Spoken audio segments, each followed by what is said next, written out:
ให้เดี๋ยวไว้บ้านจีบองอ่อยหมักขยมปลาจานใบขมิ้นเลงแบบนี้เตยยังซอจานปอสิแลนแต่ปีชดเตหมักก็จะให้ได้เจืองยอคลายกันมันจบคลายก็เฟื่อใบขยมสไตล์ระบ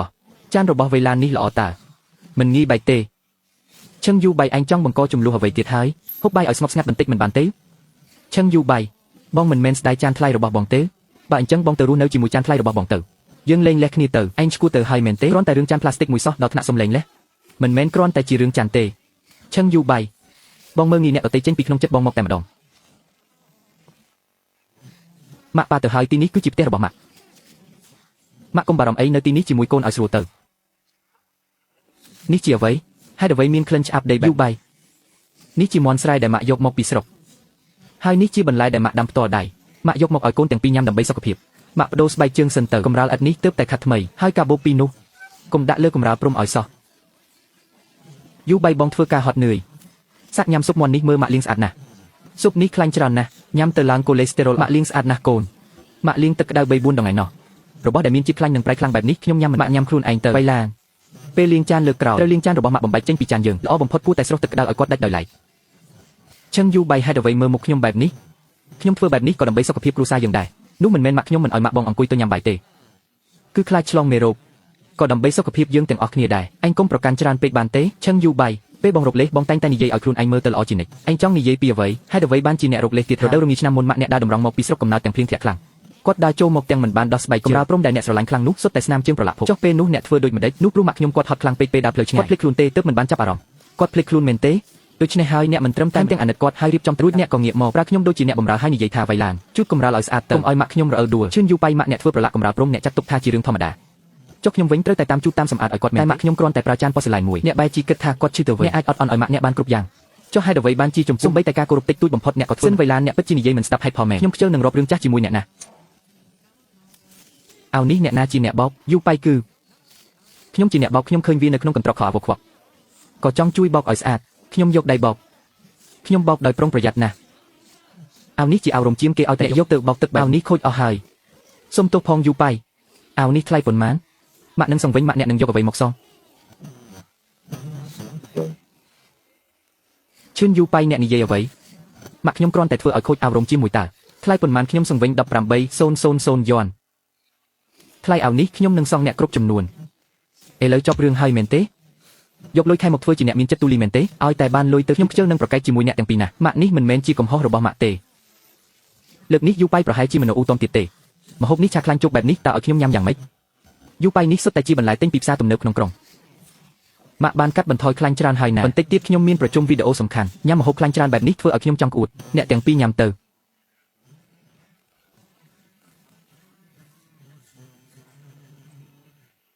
มะมาฮบนี้ช่างนะช่างจริงมาฮบเนื้อหางติดขยมเคลียงคลังนะมะมอกอังกุยยำจีมวยขณีเตอไปลางมะเฟื่อเอาโกนปีบะจัดเมนเต้มะมอกเนื้อตีนี่ตาวิดเฟื่อเอาเนี่ยแต่งปีมีนตุ่มนอนหนึ่งขณีมะนี่เย่เอาไว้นั้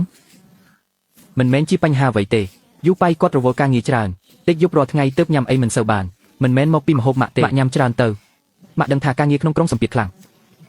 มะมันกัดจรานเตโกนยำยืดเตอมะชายท้ายเตเลี้ยงจานสัน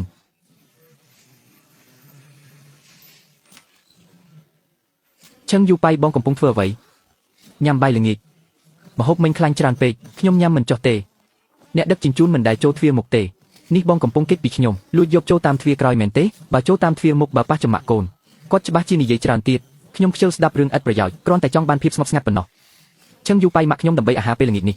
ก็เลี้ยงบรรลัยมาดองให้มาดองตีดระโหดดอกขนองได้ลางกระหองก็ประหยัดประหยัดดับเร่งดับอัมเบลติกบ่มพอดคล้ายบองยำมันช่างก็ระโหดปีมองเป็นแต่บองมันป้ามาหกก็สมใบบรรติบองซกจัดเฟื่อโดยเจ้าและครูยำอาหารก็มองขนมบรรทุกแต่มันปรุงยำหกกระดาแต่มักขยมเลือกหมกดะตกเส้นไวลานกลมยกเซลทอหมกดะเลือกขยมขยมจำนายลอยเต้นอย่าไว้แต่ขยมยำบานตาขยมคอตรองนะยำบานนังงึเชิงยูไปบองยำหกมักขยมเหมือนจอกหรือมุ้ยบองสอบกอดตั้งปีขนมจะเรื่องมะเนียงจ้องกึดอย่างนาก็กึดเตอขยมพลอปรับหายกระเปียขยมวิกซอยนะอาหารได้เหมือนดังประพบบ้าล้อแบบนี้ขยมยำเหมือนจอกเตะมาอย่างทิพย์เตะขยมเกหัดยำซุปตั้งปีตุยหมกคือซุปแต่ปลาเย็นเส้นถนักปูนังดังเกอมีได้เรื่องยังสำเร็จซุปได้ไม้เนี่ยทั้งไงนี่ดำมินคลังไออันแต่ลังกระขมึกเหมือนดังจีคลังไอให้ลูกจีบสมูทได้ดักนงนูขยมมันได้เคยสมใบแต่มาดองกระเปียขยมปัจจีตัวมันบานเตยูไปนู้มันเมนจีรกจีบอัปประหยัดเตวิธีระบบได้กดคอมเตอร์จิกในเลือบนุ่มตั้งปีโปรแกรมกดคำเลี้ยงสำอาดหาทั้งไงดักครูนไอมันหินยำเต គឺយកមកឲ្យអ្នកដើម្បីពើសុខភាពអ្នកថាអាហារទាំងនោះមិនស័ក្តិសមនឹងក្រពះថ្លៃថ្នូររបស់អ្នកតែស៊ុបមួយចាននោះគឺជាទឹកចិត្តដ៏ស្មោះរបស់ម៉ែខ្ញុំទឹកចិត្តញ៉ាំមិនឆ្អែតទេខ្ញុំមិនញ៉ាំតើខ្ញុំខុសត្រង់ណាអ្នកខុសត្រង់ថាអ្នកមិនដែលបើកចិត្តទទួលម៉ែខ្ញុំសំបីបន្តិចតាំងពីគាត់កាន់កាបូបចូលមកក្នុងផ្ទះនេះថ្ងៃដំបូងអ្នកមិនដែលធ្វើមុខរីករាយដាក់គាត់ទេអ្នកស្អប់ក្លិនដីជាប់ខ្លួនគាត់ស្អប់ដែលគាត់បោកខោអាវថ្លៃរបស់អ្នកខូចស្អប់ម្ហូបដែលគាត់ធ្វើថាខ្លាញ់ច្រើនអ្នកធ្វើមុខមាត់មិនសមរម្យដាក់គាត់រហូតអ្នកកុំយកលេសរឿងវិជាសាស្ត្រឬទម្លាប់រស់នៅមកធ្វើជាខែការយូរបាយតើអ្នកមើលងាយម៉ែខ្ញុំពីក្នុងចិត្តមែនទេមើលងាយដែលខ្ញុំមកពីជនបទមែនទេ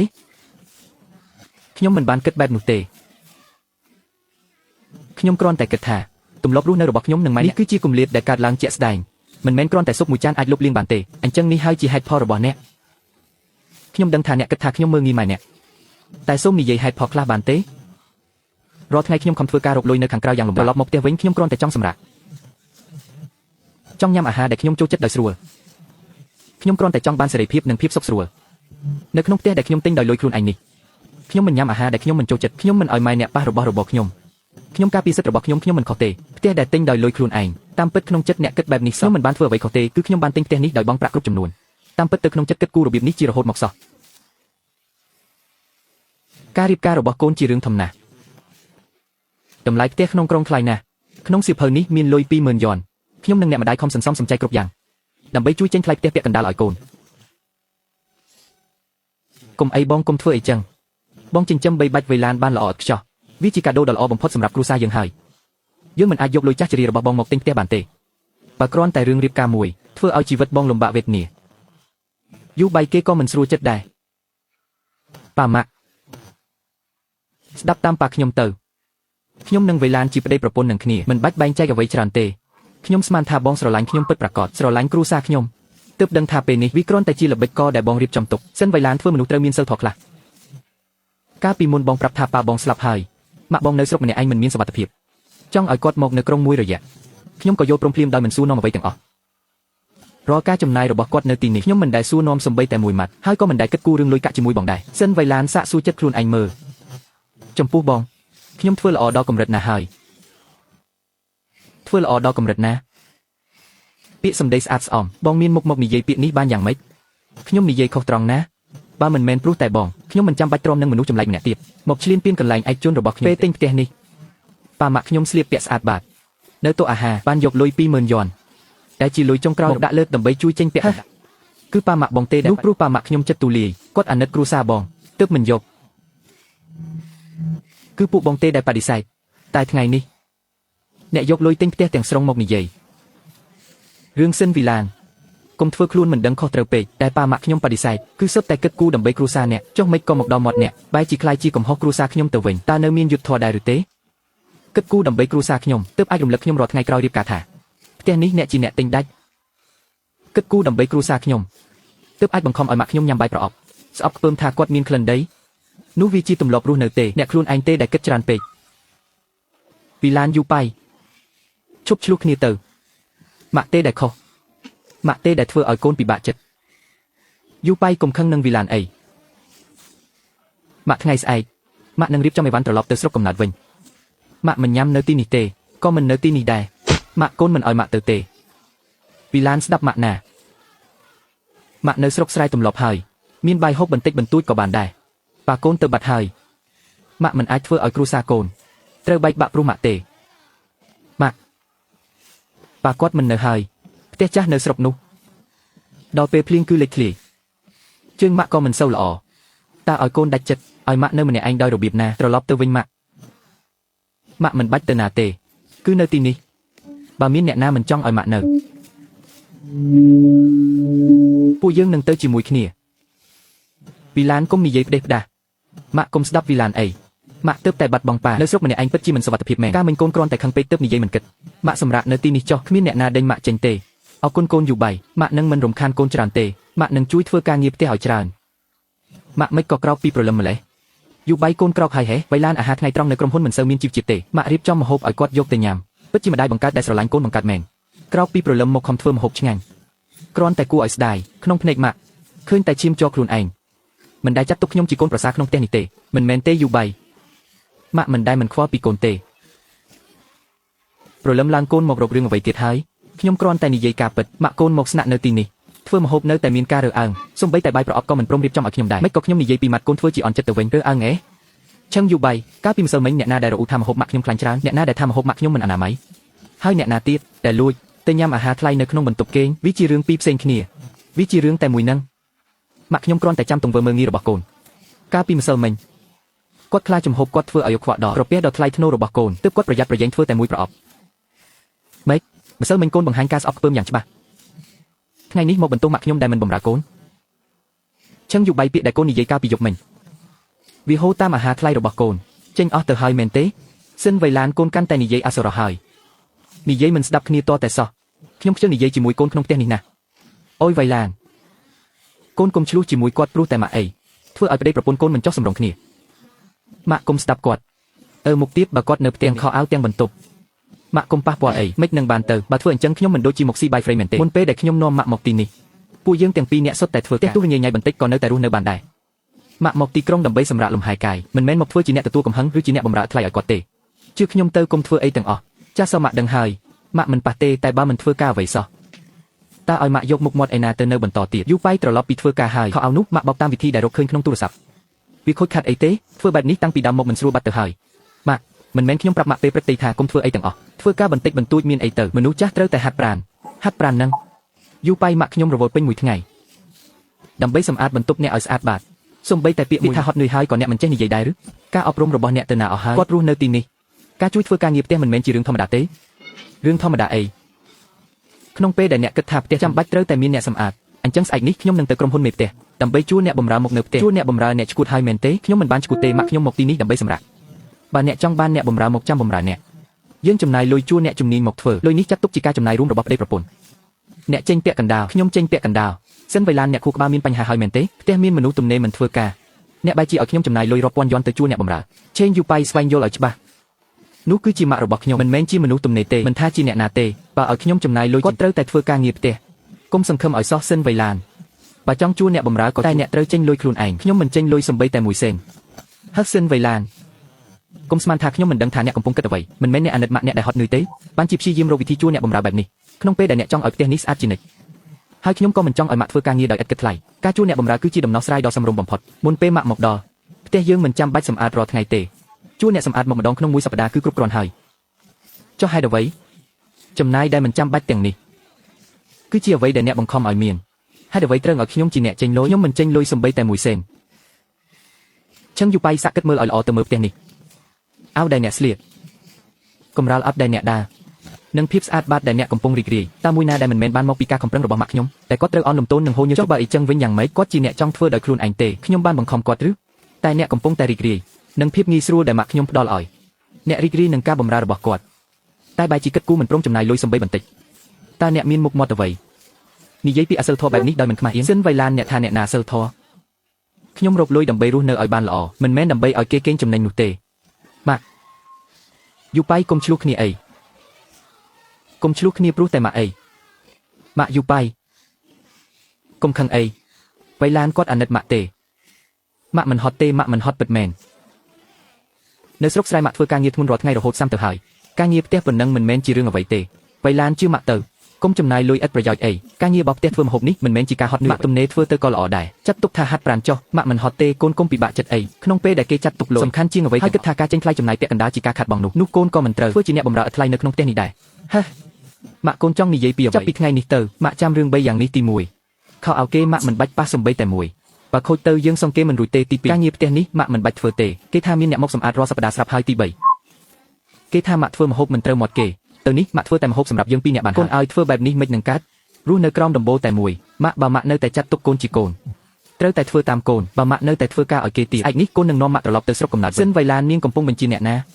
ធ្វើដូចជាខ្ញុំចង់ឲ្យគាត់បម្រើខ្លាំងណាស់អញ្ចឹងហ៎គ្មានគាត់តើខ្ញុំរស់មិនបានមែនទេគួរឲ្យអស់សំណើចណាស់យប់អាត្រាទៅហើយនាងឈួតអ្វីទៀតកាន់ខ្នើយទៅណ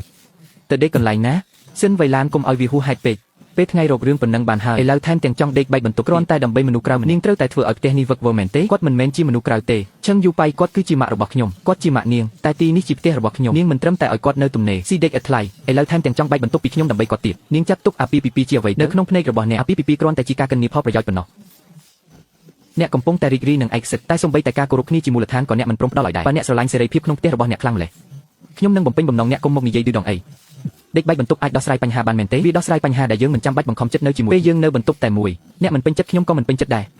សិនវៃឡាននិយាយឲ្យវាសម្រុំបន្តិចម្យ៉ាងទៀតខ្ញុំដឹងថាអ្នកកំពុងការពារម៉ាក់អ្នកពីខ្ញុំខ្លាចខ្ញុំប៉ះពាល់របស់របរមានតម្លៃរបស់អ្នកខ្ញុំនឹងរើចេញបន្ទប់ធំនេះនឹងក្លាយជាកន្លែងរបស់អ្នកម្នាក់ឯងគ្មានអ្នកណាអាចមកប៉ះពាល់បានទេនេះមិនមែនជាអ្វីដែលអ្នកចង់បានទេល្អសិនវៃឡាននេះជាអ្វីដែលអ្នកនិយាយខ្លួនបើថ្ងៃនេះអ្នកហ៊ានបោះជំហានចេញពីផ្ទះនេះទោះបីជាអ្នកមកអង្វរខ្ញុំនៅថ្ងៃខ្ញុំមិនទៅតាមអ្នកត្រឡប់មកវិញដែរហើយអ្វីជីវិតខ្ញុំវឹកវរយ៉ាងនេះឬមួយខ្ញុំធ្វើលើសលុបពេកមែនទេមិនមែនទេគឺគាត់ទេដែលមិនចេះយកចិត្តហើយអ្វីត្រឹងឲ្យខ្ញុំជាអ្នកទៅសុំទោសចាំមើលថាគាត់នឹងរឹងរូសបានយូរប៉ុណ្ណា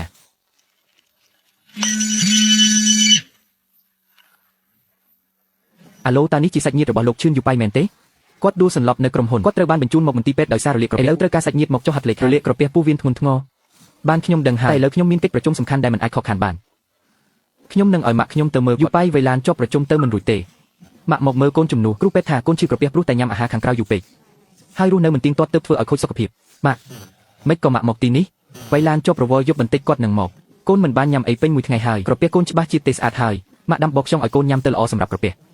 កូនញ៉ាំបន្តិចទៅចាននេះម៉ាក់ទើបតែទិញថ្មីទេលាងស្អាតហើ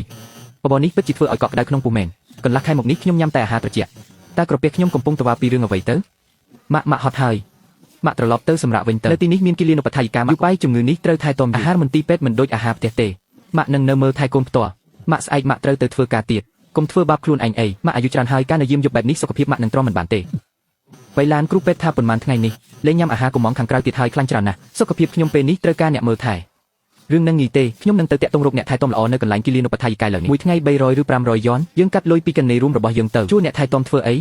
អ្នកក្រៅយើងមិនដឹងថាគេយ៉ាងម៉េចគេនឹងមើលថែយើងអស់ពីចេញយូបៃឥឡូវទើបដឹងមែនទេថាអ្នកក្រៅមិនអាចមើលថែបានល្អដូចអ្នកផ្ទះកុំភ្លេចណាថាកាលពីមុនអ្នកមើលងាយម៉ាក់ខ្ញុំយ៉ាងម៉េចខ្លះម៉ាក់ខ្ញុំមកទីក្រុងនេះដើម្បីសម្រាប់លំហែកាយមិនមែនមកធ្វើជាអ្នកបម្រើគិតថ្លៃឬមកថែទាំអ្នកទេឡានកន្លះខែមកនេះខ្ញុំពិតជាពិបាកសម្រាប់ខ្លួនណាស់ខ្ញុំដឹងថាពីមុនខ្ញុំមានអាកប្បកិរិយាមិនល្អខ្ញុំទទួលស្គាល់ថាខ្ញុំចង់វៃឡានយូបៃឈឺធ្ងន់ដល់ថ្នាក់នេះហើយ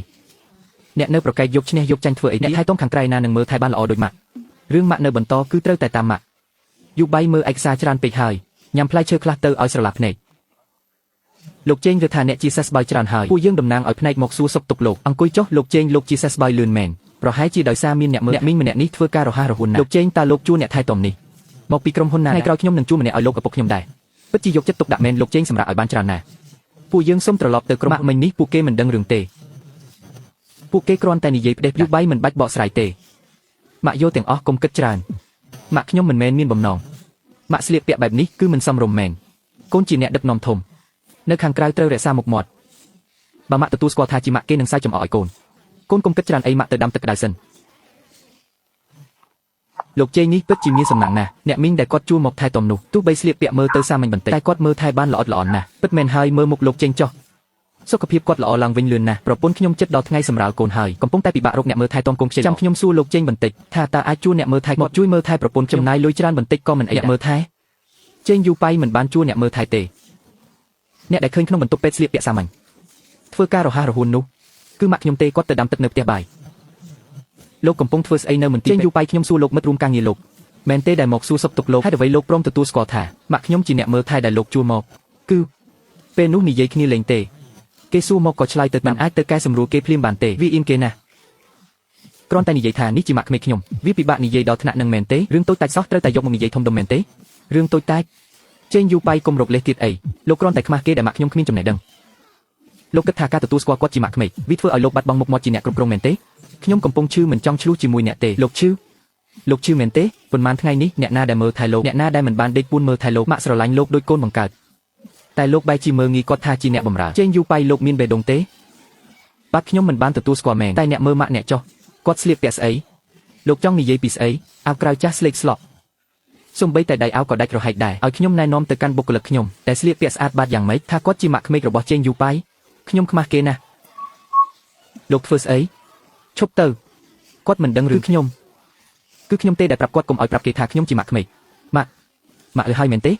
គាត់និយាយអាក្រក់ប៉ុណ្ណាម៉ាក់ហេតុអ្វីនៅការពារគាត់ទៀតកូននេះមិនក៏មិនចេះគិតបែបនេះចេញមកក្រៅជាមួយម៉ែគុំនៅទីនេះរំខានការសម្រាករបស់ជនម៉ែតាម៉ែទ្រាំលំបាកបែបនេះដើម្បីអ្វី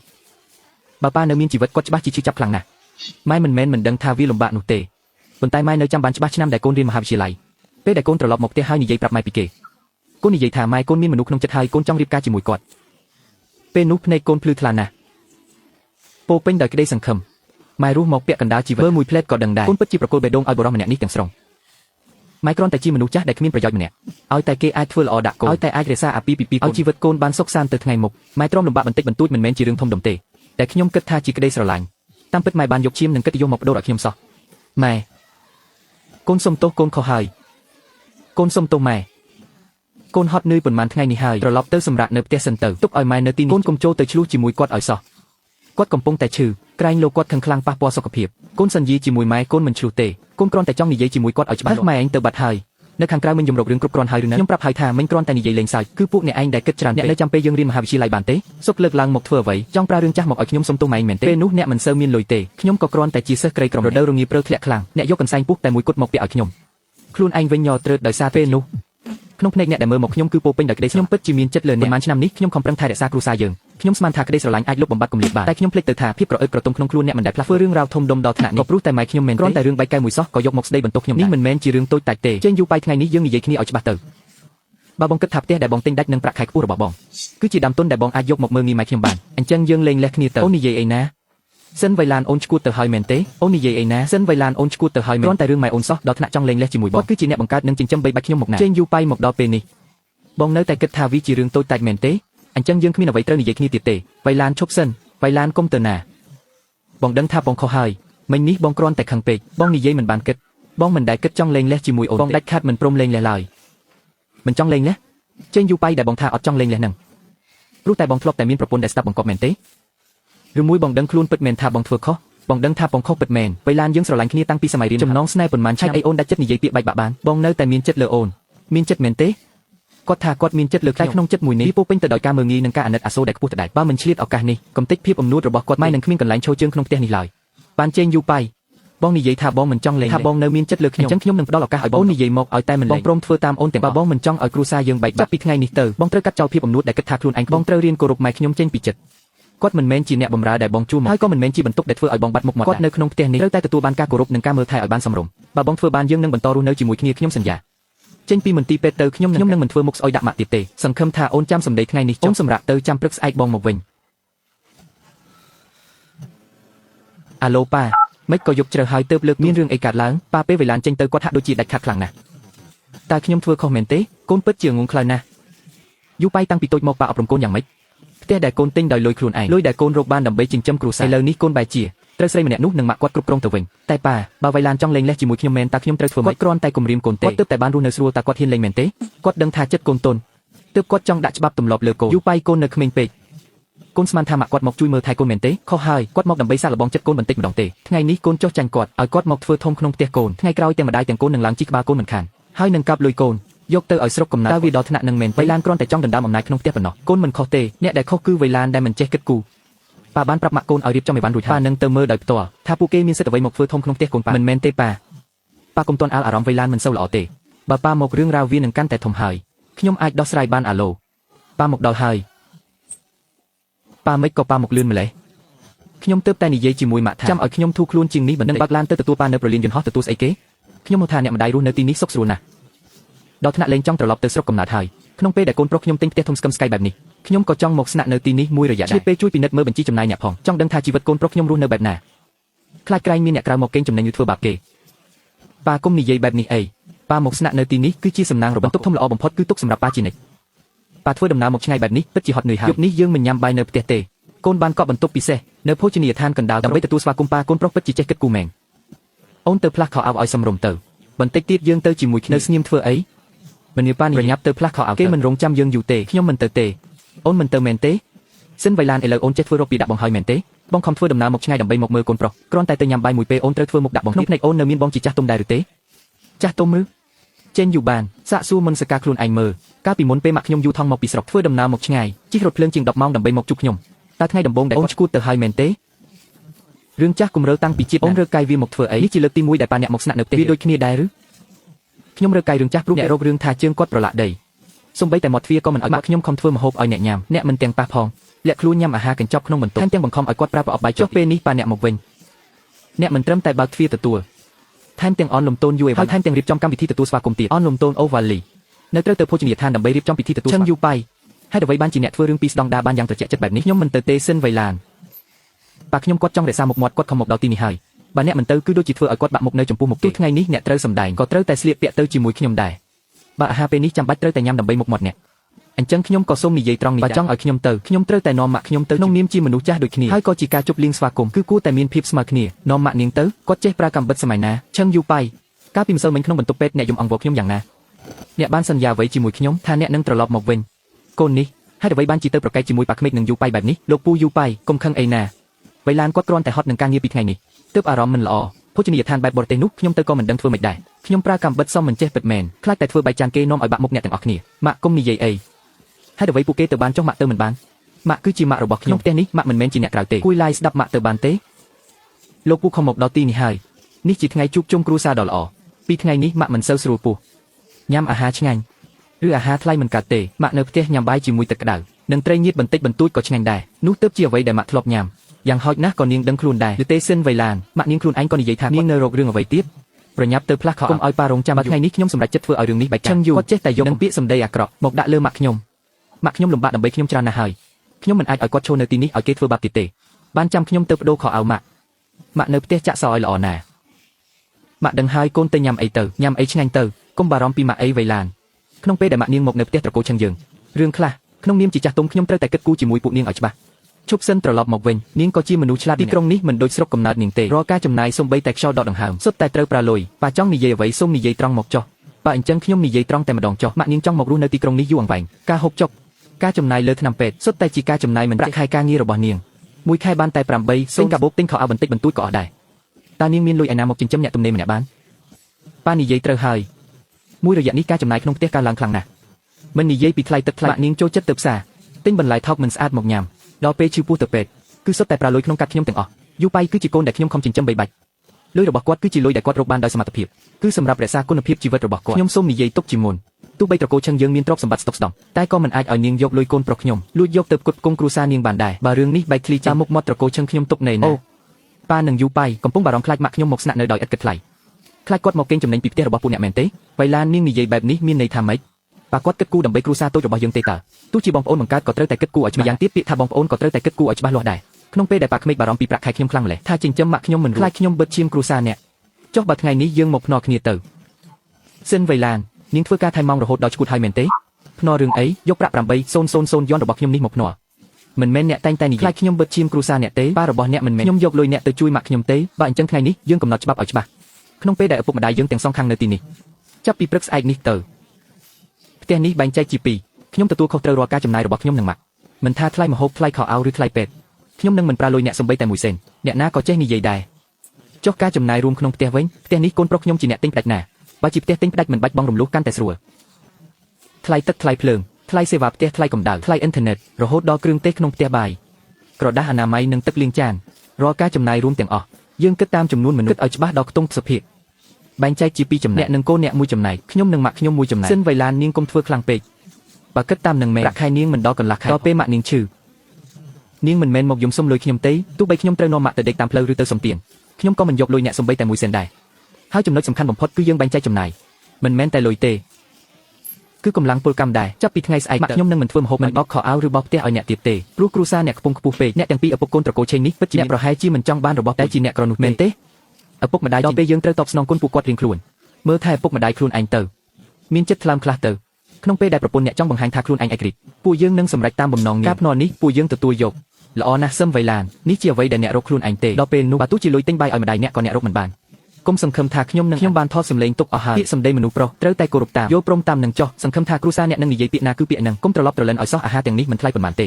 ញ៉ាំអាហារពេលព្រឹកឲ្យរួចទៅម៉ាក់ជួយរៀបទឹកក្តៅបន្ថយកូនមួយកែវដាក់ក្រូចឆ្មាមួយចំណែកកុំធ្វើអីទុកឲ្យវៃឡានធ្វើមកអង្គុយញ៉ាំបាយព្រឹកមកពងទីជៀនទើបតែឆ្អិនកំពុងក្តៅដាក់ឆ្នាំងបោះចុះវៃឡានកូនធ្វើអីហ្នឹង10កម្មណាស់នេះសុទ្ធតែជាអាហារល្អសឹមវៃឡានអញឈួតទៅហើយមែនទេអញធ្វើបែបនេះឲ្យអ្នកណាគេមើលខ្ញុំមិនបានឈួតទ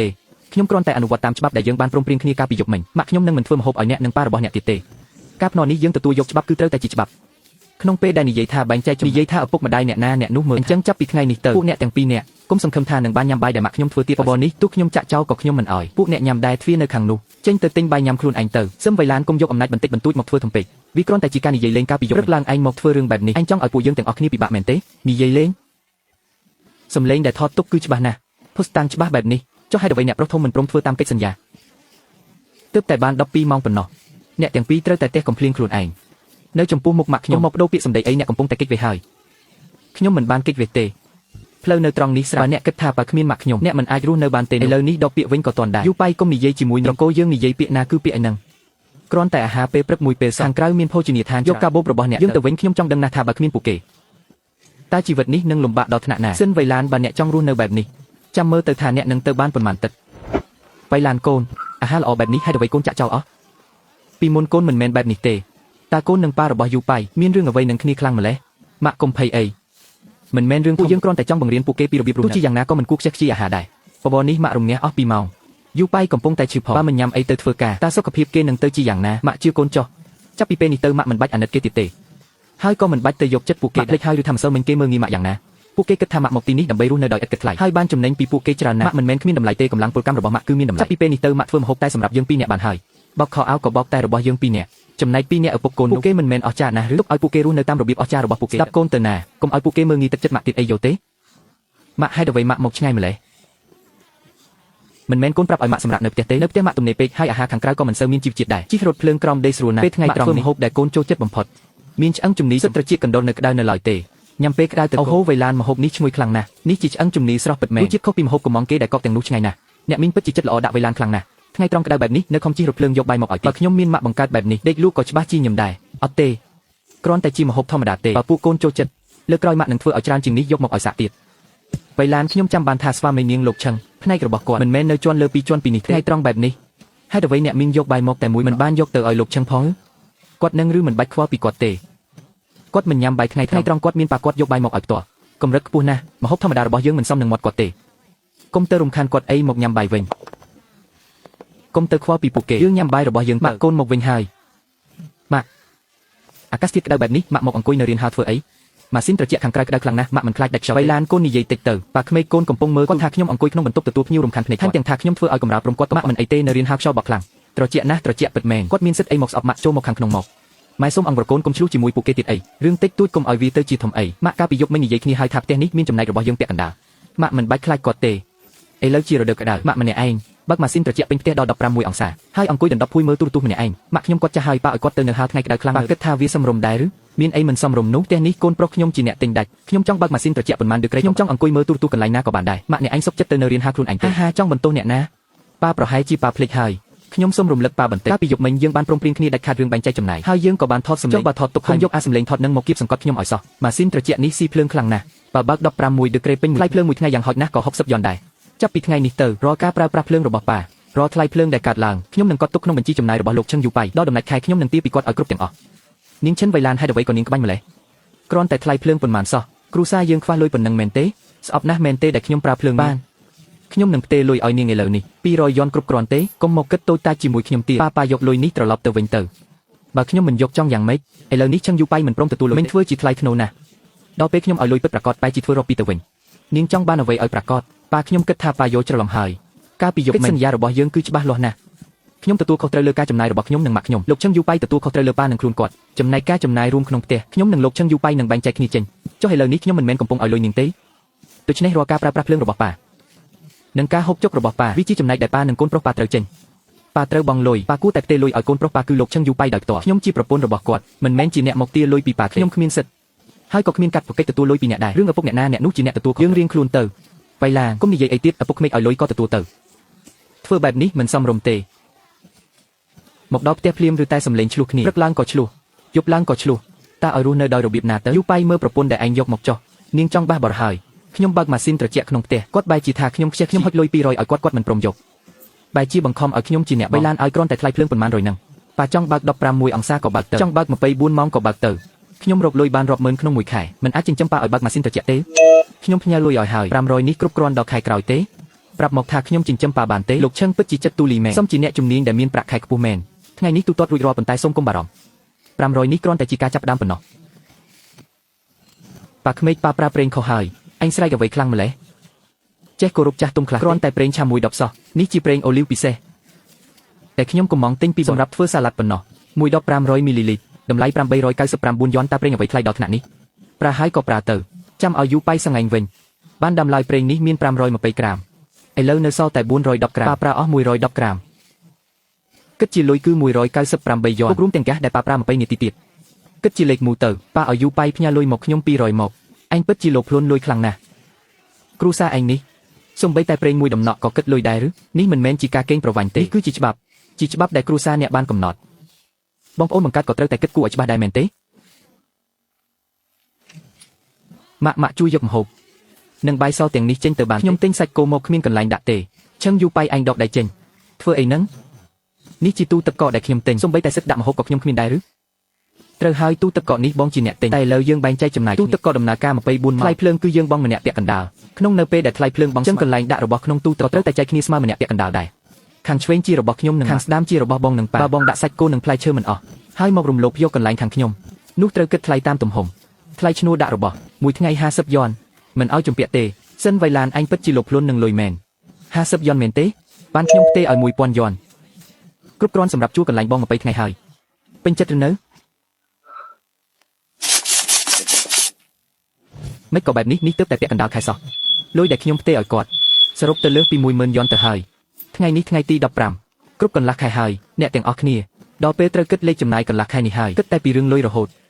ឃើញតែលុយក្នុងភ្នែកគ្រាន់តែគិតធ្វើដូចជាប្រជុំក្រុមប្រឹក្សាភិបាលអញ្ចឹងនេះជាចំណាយរួមទាំងអស់ក្នុងផ្ទះរយៈពេល15ថ្ងៃនេះរួមទាំងបញ្ជីចំណាយដែលបានប្រើប្រាស់ធនធានខាងខ្ញុំរាល់ការចំណាយខ្ញុំមានភ្ជាប់មកជាមួយវិកេប័ត្រនិងកំណត់ត្រាផ្ទេប្រាក់ទាំងមិនឲ្យខុសមួយសេនឡើយសម្រាប់កន្លះខែចំណាយលើម្ហូបអាហាររបស់សារយើងទិញតែបន្លែស្រស់និងសាច់ធម្មតាពីផ្សារពេលសរុបទាំងអស់ត្រឹមតែ5ចំណែកឯអ្នកទាំងពីរឪពុកត្រូវការញ៉ាំត្រសក់សមុទ្រនិងសម្បុកត្រចៀកកម្មដើម្បីអ្នកវិញត្រូវការញ៉ាំសាច់គោនិងរួមទាំងការចំណាយលើអ្នកចំណាយយ៉ាងតិច200យន់ដូច្នេះការចំណាយលើម្ហូបអាហាររបស់អ្នកទាំងពីរសរុបទៅដល់561ឥឡូវមកមើលថ្លៃទឹកភ្លើងវិញម៉ាក់ខ្ញុំសន្សំសំចៃខ្លាំងណាស់ពេលថ្ងៃមិនដែលបើកម៉ាស៊ីនត្រជាក់សម្លៀកបំពាក់គាត់បោកដោយដៃមិនដែលប្រើម៉ាស៊ីនឡើយចុះប៉ាវិញបើកម៉ាស៊ីនត្រជាក់ចោលមិនដែលជួយចេញថែមទាំងប្រើប្រាស់ភ្លើងក្នុងកម្រិតខ្ពស់បំផុតទៀតថ្លៃថាមពលមិនត្រឹមតែប៉ុណ្្នឹងទេកាលពីថ្ងៃពុធប៉ាជុបារីក្នុងបន្ទប់ទទួលភ្ញៀវធ្វើឲ្យឆេះខ្នាយសូត្រខូចអស់មួយតម្លៃដើមមួយថ្ងៃសុក្រប៉ានឹកឃើញចង់ស្ងោរត្រីមិនត្រឹមតែភ្លែងទាំងធ្វើឲ្យឆេះឆ្នាំងអាឡឺម៉ង់តម្លៃ3ស្ទើរតែបង្កជាអគិភ័យខូចខាតទាំងពីរនេះសរុប200យន់កុំចេះតែនិយាយផ្ដេសផ្ដាសឆ្នាំងនឹងតម្លៃដល់3នេះគឺជាវិក័យប័ត្រទិញពីបរទេសនិងឯកសារគុយ